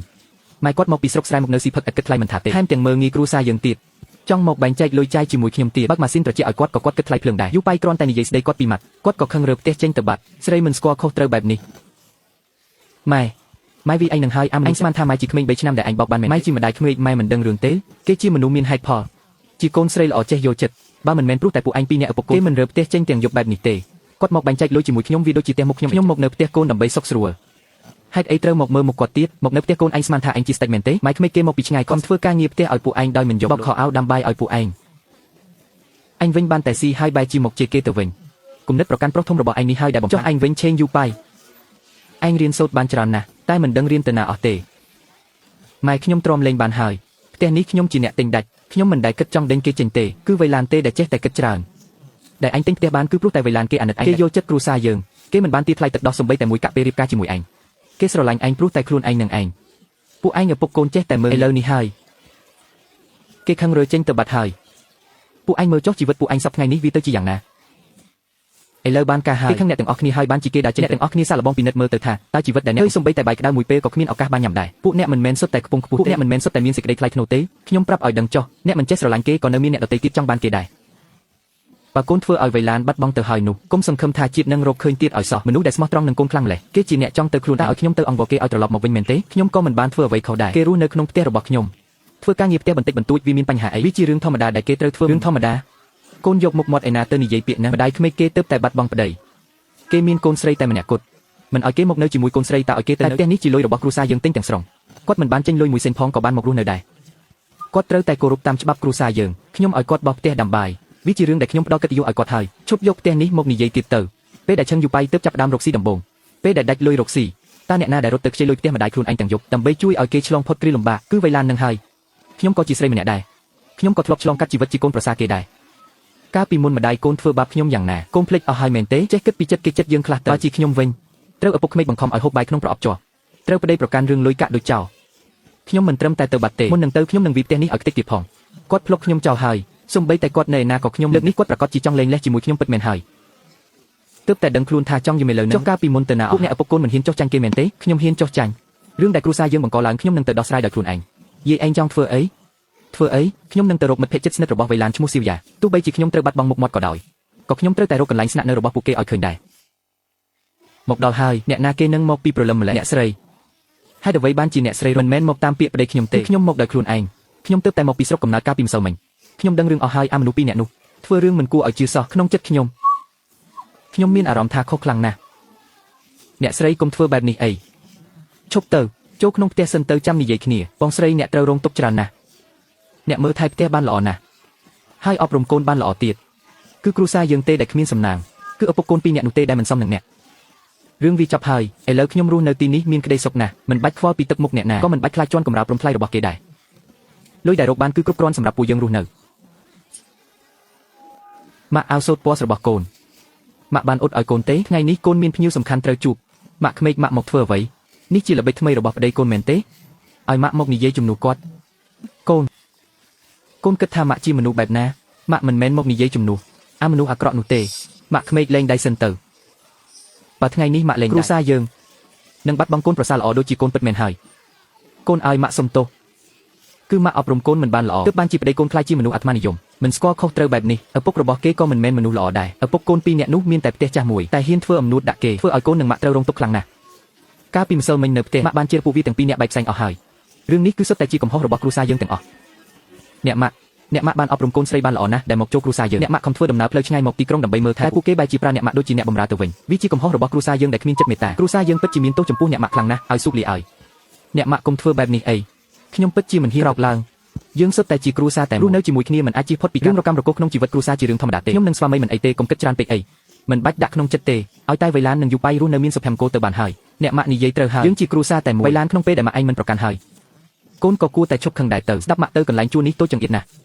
់កូនទៅរៀបចំខោអាវឥឡូវនេះទៅនាំម៉ាក់កូនត្រឡប់ទៅផ្ទះជាមួយម៉ាក់ចាំមើលថាបើមានម៉ាក់នៅទីនោះតើអ្នកណាហ៊ានធ្វើមុខមិនល្អដាក់អ្នកទាំងពីរទៀតម៉ាក់អរគុណដែលថ្ងៃនេះម៉ាក់បានមកទឹកចិត្តរបស់ម៉ាក់ខ្ញុំបានទទួលដឹងហើយតែខ្ញុំមិនអាចត្រឡប់ទៅជាមួយម៉ាក់បានទេវៃឡានកូននៅខឹងយូប៉ៃមែនទេកូនកុំបារម្ភអីឲ្យតែត្រឡប់ទៅជាមួយម៉ាក់នឹងបង្ខំឲ្យអាមនុស្សមិនបានការនោះលោកជង្គង់សុំទោសកូននិងម៉ាក់កូនឥឡូវនេះមិនមែនព្រោះខឹងទេម៉ាក់ខ្ញុំលែងខឹងយូរហើយម៉ាក់មើលចុះទោះបីផ្ទះនេះមានទំហំមិនដល់60ម៉ែត្រការ៉េទោះគ្មានកម្រាលព្រំថ្លៃក៏គ្មានទូទឹកកកធំថ្លៃដែរតែរយៈពេលដែលខ្ញុំនិងម៉ាក់រស់នៅពួកយើងពិតជាមានក្តីសុខណាស់នៅទីនេះម៉ាក់ខ្ញុំញ៉ាំបាយមិនបាច់ប្រើប្រអប់បាយផ្លាស្ទិកទៀតទេគាត់ចង់ប្រើចានមួយណាក៏អាចប្រើបានគាត់មិនបាច់ត្រូវគេដេញឲ្យទៅអង្គុយនៅយ៉រដែលមានកម្ដៅ40អង្សានោះទេគាត់ក៏មិនបាច់រស់នៅដោយភ័យខ្លាចរាល់ថ្ងៃខ្លាចតែបោកខោអាវថ្លៃខូចហើយត្រូវគេស្ដីបន្ទោសឲ្យនោះទេម៉ាក់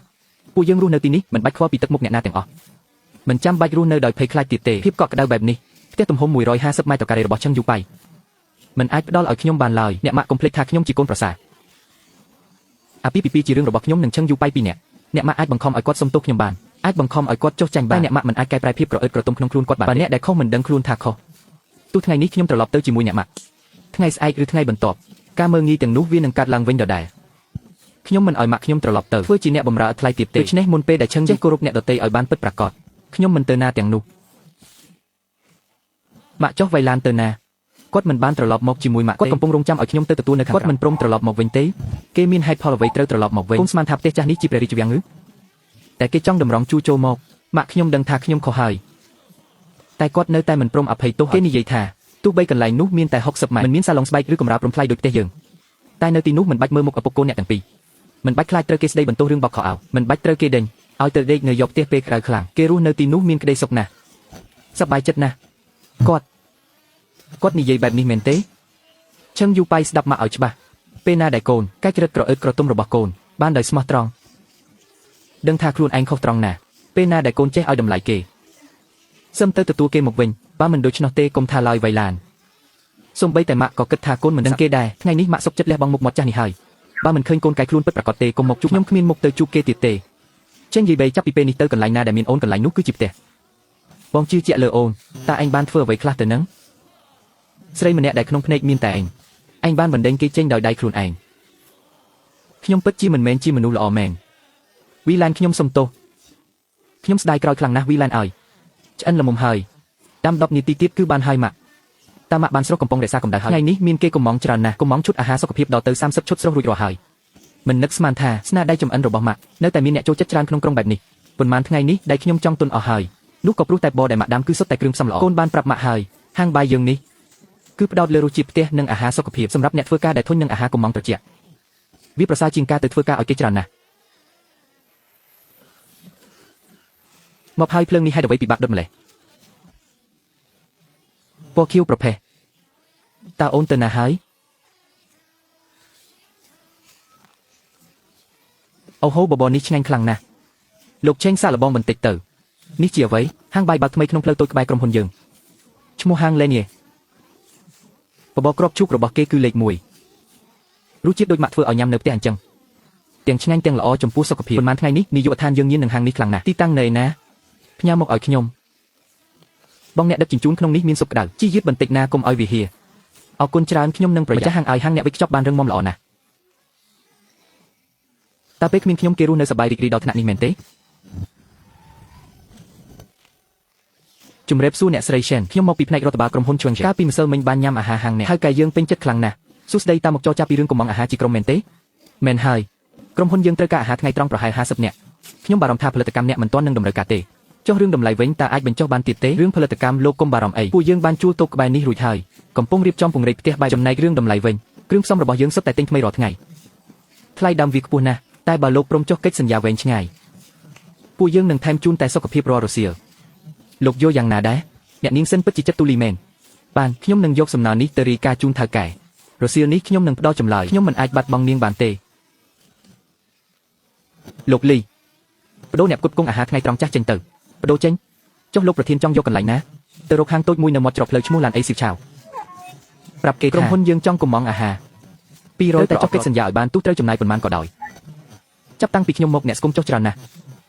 យប់ឡើងគេងលក់ស្រួលទេលោកប្រធានអញ្ជើញអង្គុយចុះរឿងផ្ទាល់ខ្លួនមិនបាច់និយាយទេរសៀលនេះខ្ញុំត្រូវរៀបចំម្ហូបយើងនិយាយចូលរឿងការងារអ្វីត្រូវធ្វើដូចជាមិនស្គាល់គ្នាបែបនេះកិច្ចសន្យាអាហារ200ប្រអប់នេះគឺខ្ញុំតាំងចិត្តខំធ្វើដំណើរមកដល់ហាងតូចមួយនេះខ្ញុំយល់ថាលោកចង់បានចំណូលពីការបញ្ជាទិញនេះហើយលោកក៏ពេញចិត្តគុណភាពម្ហូបយើងនេះគេហៅថាឈ្នះតោះយើងពិនិត្យលក្ខខណ្ឌទី1អាហារ200ប្រអប់រាល់ថ្ងៃម៉ោង11កន្លះដឹកដល់ lobby ក្រុមហ៊ុនលោកឲ្យទាន់ពេលថ្លៃដឹកជញ្ជូនក្រុមហ៊ុនលោកជាអ្នកចេញទី2គ្រឿងផ្សំត្រូវតែស្រស់ជានិច្ចថ្លៃដើមវាខ្ពស់ដូច្នេះតម្លៃនេះខ្ញុំមិនអាចបញ្ចុះបានទេទី3ទូទាត់លុយតាមខែមិនទទួលយកការជំពាក់លុយគ្រប់ទម្រង់ទាំងអស់បើលោកប្រធានយល់ព្រមសូមចុះហត្ថលេខានៅតាម3កិច្ចសន្យានេះអ្នកចង់សរសេរយ៉ាងម៉េចក៏បានដែរខ្ញុំថ្ងៃនេះខ្ញុំមកគឺចង់មកជួបអ្នកតែប៉ុណ្ណោះខ្ញុំដឹងខ្លួនថាខ្ញុំខុសហើយលោកជេងសូមលោកគោរពបើលោកមកដើម្បីនិយាយរឿងការងារខ្ញុំស្វាគមន៍តែបើលោកយកលេខការងារដើម្បីមកចង់រំខានរឿងផ្ទាល់ខ្លួននោះទ្វារនៅខាងក្រោយលោកហើយសូមអញ្ជើញត្រឡប់ទៅវិញម៉ាក់ឆៃថាវនៅផ្ទះនេះពិតជាល្អមែនខ្ញុំទិញទាំងអស់នេះឲ្យម៉ាក់ណាម៉ាក់ហេតុអ្វីម៉ាក់លើករបស់ធ្ងន់ម្លេះដាក់ចុះមកខ្ញុំជួយម៉ាក់លោកជេងកុំរំខានអីខ្លាចក្រែងប្រឡាក់អាវធំថ្លៃរបស់លោកពួកយើងធ្លាប់ធ្វើការងារខ្លួនឯងមិនត្រូវការអ្នកក្រៅមកជួយទេចុះកិច្ចសន្យារួចរាល់ហើយចុះគេមានអាកប្បកិរិយាឱកាសរកស៊ីដែលយកទៅប្រគេនដំរហែជីគេព្រមចុះចាញ់អីទៅប៉ាដឹងទេថាគេហៅខ្ញុំថាលោកជេងទោះបីជាម៉ាក់លើកប្រអប់ធ្ងន់ចូលមកក៏ដោយគេសុកចិត្តហត់នឿយខ្លួនឯងគេការពារខ្ញុំដូចជាការពារចោលខ្លាចតែខ្ញុំធ្វើឲ្យកន្លែងគេប្រឡាក់ក្រសែភ្នែកដែលគេមើលមកខ្ញុំដូចជាកំពុងមើលមនុស្សចម្លែកម្នាក់អញ្ចឹងនេះនៅជាផ្ទះរបស់ខ្ញុំទៀតឬការពីគេនៅទីនេះផ្ទះសម្បែងតែងតែមានរបៀបរៀបរយម្ហូបអាហារតែងតែមានកម្ដៅគេមិនដែលត្អូញត្អែថាហត់មួយម៉ាត់ឡើយគឺពួកយើងទេដែលរករឿងគេគ្រប់យ៉ាងពួកយើងនេះហើយដែលធ្វើឲ្យគ្រួសារដ៏ល្អមួយនេះត្រូវបែកបាក់យូប៉ៃកុំអស់សង្ឃឹមអីប៉ាខុសហើយប៉ាសុំទោសកូនប៉ាកាន់តែខុសចំពោះអ្នកទាំងពីរទៅរៀបចំអំណោយល្អទៅប៉ានឹងទៅជាមួយកូនដោយផ្ទាល់ដើម្បីទៅសុំទោសគេលោកជេងយូប៉ៃខ្ញុំសូមនិយាយទុកជាមុនសិនថ្ងៃនេះបើចូលដល់ផ្ទះកុំឲ្យឃើញមានចរិតអួតអាងទុកវាចោលឲ្យអស់បើហ៊ានតែធ្វើមុខមិនសមរម្យទៀតខ្ញុំនឹងមិនលើកលែងឲ្យអ្នកទាំងពីរទេខ្ញុំដឹងហើយវៃឡានអ្នកស្រីមេបាកំពុងរវល់មែនទេអ្នកម៉ាក់មិនក៏អ្នកម៉ាក់មកទីនេះ លោកចេញឲ្យមានខ្យល់អីបក់មកដល់ទីនេះផ្ទះជួលតូចចង្អៀតបែបនេះសំបីតែកន្លែងឈរជើងក៏គ្មានផងហេតុអីត្រូវលំបាកដល់លោកមកដល់ទីនេះមិនខ្លាចប្រឡាក់ស្បែកជើងតម្លៃរាប់ម៉ឺនយ៉នរបស់លោកទេអ្នកស្រីលោកពូអ្នកស្រីកាលពីមុនខ្ញុំពិតជាវង្វេងវង្វាន់ណាស់ខ្ញុំពិតជាមើងងាយអ្នកដទៃខ្លាំងណាស់បាននិយាយពាក្យសម្ដីមិនសមរម្យជាន់ឆ្លៀសកិត្តិយសរបស់អ្នកធ្វើឲ្យអ្នកឈឺចាប់ថ្ងៃនេះខ្ញុំនាំកូនប្រុសដែលមិនបានការនេះមកសុំទោសអ្នកទាំងពីរសូមមេត្តាអភ័យទោសឲ្យផងលោកពូលោកធ្វើអ្វីហ្នឹងខ្ញុំទទួលយកបាននេះជាអ្វីដែលវាជំពាក់អ្នកថ្ងៃនេះយើងអង្គុយចោះរឿងរ៉ាវចាស់ទាំងអស់យើងដោះស្រាយឲ្យច្បាស់លាស់ទៅអ្នកស្រីខ្ញុំពិតជាគំនិតចាស់គំរើខ្ញុំពិតជាអាត្មានិយមណាស់អ្នកស្រីអ្នកខំធ្វើដំណើរពីស្រុកស្រែមកដើម្បីកូនបោកខោអាវធ្វើម្ហូបអ្នកលះបង់គ្រប់យ៉ាងដើម្បីពួកគេតែខ្ញុំវិញបែរជាមើងងាយអ្នកទៅវិញខ្ញុំឃើញថាកូនខ្ញុំមានផ្ទះសម្បែងក៏គិតថាគ្រួសារយើងខ្ពង់ខ្ពស់ជាងគេហើយតែងតែមើងងាយអ្នកគ្រប់ពេលសូម្បីតែអ្នកបើកម៉ាស៊ីនមើលទូរទស្សន៍ក៏ខ្ញុំនៅតែរករឿងអ្នកដែរកន្លះខែមកនេះពេលអ្នកទាំងពីរចាក់ចេញទៅខ្ញុំឃើញផ្ទះដែលរញ៉េញ៉ៃដូចត្រង់ជ្រូកគ្មានសូម្បីតែម្ហូបក្តៅហូបទើបខ្ញុំភ្ញាក់ខ្លួនផ្ទះតម្លៃប៉ុន្មានក៏ដោយឋានៈអ្វីក៏ដោយបើគ្មានភាពកក់ក្តៅពីអ្នកទាំងពីរបើគ្មានការមើលថែពីអ្នកស្រីផ្ទះនោះក៏មិនខុសពីបន្ទប់ទឹកក៏ដែរខ្ញុំជាឪពុកដែលវង្វេងវង្វាន់ដែលធ្វើឲ្យជីវិតកូនត្រូវខូចខាតកំហុសទាំងអស់គឺមកពីខ្ញុំបើអ្នកនៅតែខឹងសូមមកដាក់មកលើខ្ញុំចុះកុំបន្ទោសកូនខ្ញុំអីខូចដោយសារតែខ្ញុំបង្រៀនខុសអ្នកស្រីតែមួយពេលនេះខ្ញុំសូមជូនដើម្បីសូមទោសអ្នកសូមអ្នកកុំប្រកាន់ទោសអីសូមអភ័យទោសឲ្យមនុស្សចាស់វង្វេងវង្វាន់ម្នាក់នេះផងអ្នកមកទីនេះធ្វើអ្វីក្រោកឡើងនិយាយមកខ្ញុំមិនក្រោកទេពុកនិយាយត្រូវហើយកន្លងមកខ្ញុំពិតជាអាក្រក់ខ្លាំងណាស់ខ្ញុំងឹតមុខព្រោះតែរឿងផ្ទះមួយខ្នងនោះទើបគិតថាខ្លួនឯងជាម្ចាស់ផ្ទះព្រោះជាអ្នកចេញលុយខ្ញុំបែរជាមើលឃើញការអត់ធ្មត់របស់អ្នកជាភាពទន់ខ្សោយហើយមើលឃើញការលះបង់របស់ម៉ាក់ជាអ្វីដែលត្រូវតែធ្វើខ្ញុំរអ៊ូពីរឿងម្ហូបម៉ាក់ថាខ្លាញ់ច្រើនរអ៊ូពីរឿងម៉ាក់ធ្វើប្រឡាក់កំរាលព្រមខ្ញុំពិតជាមិនមែនជាមនុស្សទេជាងកន្លះខែមកនេះរាល់ពេលដែលខ្ញុំត្រឡប់ទៅផ្ទះដ៏ត្រជាក់ស្រេកមួយនោះទើបខ្ញុំដឹងថាមនុស្សដែលមិនអាចខ្វះផ្ទះនេះបានគឺខ្ញុំដែលមិនអាចខ្វះអ្នកនឹងម៉ាក់បានខ្ញុំសុំទោសខ្ញុំសន្យាជាមួយអ្នកឲ្យតែអ្នកព្រមត្រឡប់ទៅជាមួយខ្ញុំនឹងដាក់ឈ្មោះអ្នកចូលក្នុងប្លង់ផ្ទះភ្លាមរឿងក្នុងផ្ទះគឺអ្នកជាអ្នកសម្រេចអ្នកគឺដូចជាម៉ាក់បង្កើតរបស់ខ្ញុំនឹងមើលថែអ្នករហូតចាស់ខ្ញុំនឹងមិនឲ្យអ្នកត្រូវពិបាកចិត្តទៀតឡើយខ្ញុំដឹងខ្លួនថាខុសហើយខ្ញុំសន្យាថានឹងកែប្រែនៅទម្លាប់អាក្រក់ទាំងនោះខ្ញុំនឹងគោរពឪពុកម្ដាយទាំងសងខាងស្មើគ្នាតើអ្នកអាចផ្ដល់ឱកាសឲ្យខ្ញុំម្ដងទៀតបានទេតែម្ដងគត់ឆេងយូតើអ្នកយកសិទ្ធិអ្វីមកគិតថាពាក្យសុំទោសយឺតពេលមួយម៉ាត់នេះអាចលុបលាងរាល់ការជឿចាប់ដែលពួកយើងធ្លាប់ជួបបានខ្ញុំមិនទាមទារឲ្យអ្នកអភ័យទោសឲ្យខ្ញុំភ្លាមទេគ្រាន់តែអ្នកព្រមត្រឡប់ជីវិតដែលនៅសល់ខ្ញុំនឹងប្រើវាដើម្បីសឹងអ្នកវិញពុកថ្ងៃនេះអ្នកអាចបន្ទាបខ្លួនមកដល់ផ្ទះចាស់នេះខ្ញុំក៏លែងខឹងអ្នកទៀតហើយម៉ាក់តាអ្នកព្រមត្រឡប់ទៅជាមួយពួកយើងហើយមែនទេរឿងត្រឡប់ទៅវិញឬអត់គឺអាស្រ័យលើកូនស្រីខ្ញុំកូននៅទីណាទីនោះគឺជាផ្ទះរបស់ខ្ញុំត្រឡប់ទៅវិញបានប៉ុន្តែឆេងយូមានរឿងខ្លះថ្ងៃនេះយើងត្រូវតែនិយាយឲ្យច្បាស់មកឲ្យតែអ្នកព្រមត្រឡប់ទៅវិញអ្វីក៏ខ្ញុំព្រមដែរព្រឹកស្អែកយកឯកសារទៅការិយាល័យដីធ្លីដាក់ឈ្មោះខ្ញុំនិងម៉ាក់ចូលក្នុងប្លង់ផ្ទះនេះទើបហៅថាភាពកក់ក្ដៅក្នុងការរស់នៅទី2ចាប់ពីពេលនេះទៅម៉ាក់ខ្ញុំជាចាស់ទុំក្នុងផ្ទះនេះមិនមែនជាអ្នកបម្រើទេការងារផ្ទះត្រូវបែងចែកគុំសង្ឃឹមថាអាចនៅសុខចាំតែអង្គុយចាំគេបម្រើចំណុចទី3ហើយក៏សំខាន់បំផុតដែរប្រសិនបើថ្ងៃក្រោយក្នុងផ្ទះនេះនៅតែឃើញអ្នកណាហ៊ានមើងងាយម៉ាក់ខ្ញុំទៀតឬពាក្យថាអ្នកក្រៅឬពាក្យថាចង់កេងចំណេញទោះជាយ៉ាងណាដល់ពេលនោះខ្ញុំមិនត្រូវការសុំទោសពីអ្នកទៀតទេខ្ញុំនឹងយកលិខិតលែងលះទៅដាក់ពាក្យប្តឹងភ្លាមបៃឡានទុកចិត្តបងចុះចាប់ពីពេលនេះទៅក្នុងផ្ទះនេះម៉ាក់ក្មេកគឺជាចាស់ទុំធំបំផុតបៃឡានបងសន្យាបើបងនៅតែធ្វើរឿងឆ្កួតបងនឹងចេញពីផ្ទះនេះដោយដៃទេអូយផ្ទះនេះហេតុអ្វីបានជាស្អាតម្ល៉េះពុកក្មេកតើអ្នកជួលអ្នកសម្អាតប៉ុន្មានអ្នកមកនេះជួលអ្នកសម្អាតឯណាទៅកាលពីយប់មិញកូនប្រុសម្នាក់នេះវាធ្វើដូចមនុស្សឆ្កួតវាខ្លាចអ្នកត្រឡប់មកវិញឃើញហើយមិនសប្បាយចិត្តយប់មិញវាជាអ្នកសម្អាតដោយខ្លួនឯងទេសូមស្វាគមន៍ត្រឡប់អូយសូមទោសអ្នកពិតមែនថ្ងៃនេះរវល់ខ្លាំងណាស់ត្រីនេះម៉ាក់ក្មេកខ្ញុំផ្ទាល់ជាអ្នកទៅជ្រើសរើសនៅផ្សារគ្រឿងសមុទ្រគឺត្រូវតែរងាស់ឲ្យយូរទៅវាឆ្ងាញ់ដើម្បីសុំទោសអ្នកត្រជាកណ្ដុរមួយចាននេះខ្ញុំជូនអ្នកដោយឥតគិតថ្លៃសូមញ៉ាំឲ្យឆ្ងាញ់ណាស់ម្ចាស់ហាងអាយអេរីយ៉ាប់អ្នកពិតជាល្អណាស់ស្នាដៃម៉ាក់ក្មេកអ្នកក៏ពិតជាឆ្ងាញ់ដែរនោះគឺជាស្នាដៃរបស់ម៉ាក់ក្មេកខ្ញុំគាត់គឺជាមាសពេជ្ររបស់គ្រួសារយើងលោកលីឲ្យឃើញទេនេះគឺជាហាងដែលកូនប្រសារខ្ញុំបើកកូនប្រសារខ្ញុំពូកែណាស់ឥឡូវបើកបាន2សាខាហើយលោកឆាងពីមុនអ្នកមិនមែននិយាយថាអ្នកជាអ្នកមានទិញផ្ទះលុយសុទ្ធទេចុះហេតុអ្វីបានជាមកធ្វើការនៅទីនេះផ្ទះលុយសុទ្ធមានន័យអីគ្រួសារជួបជុំគ្នាដោយក្តីស្រឡាញ់នោះទើបហៅថាជីវិតដែលមានតម្លៃពិតប្រាកដបៃឡានអរគុណណាស់អរគុណដែលនៅតែព្រមផ្ដល់ផ្ទះឲ្យបងហើយក៏អរគុណអូនដែររៀនចេះស្រឡាញ់គ្រួសារមួយហើយ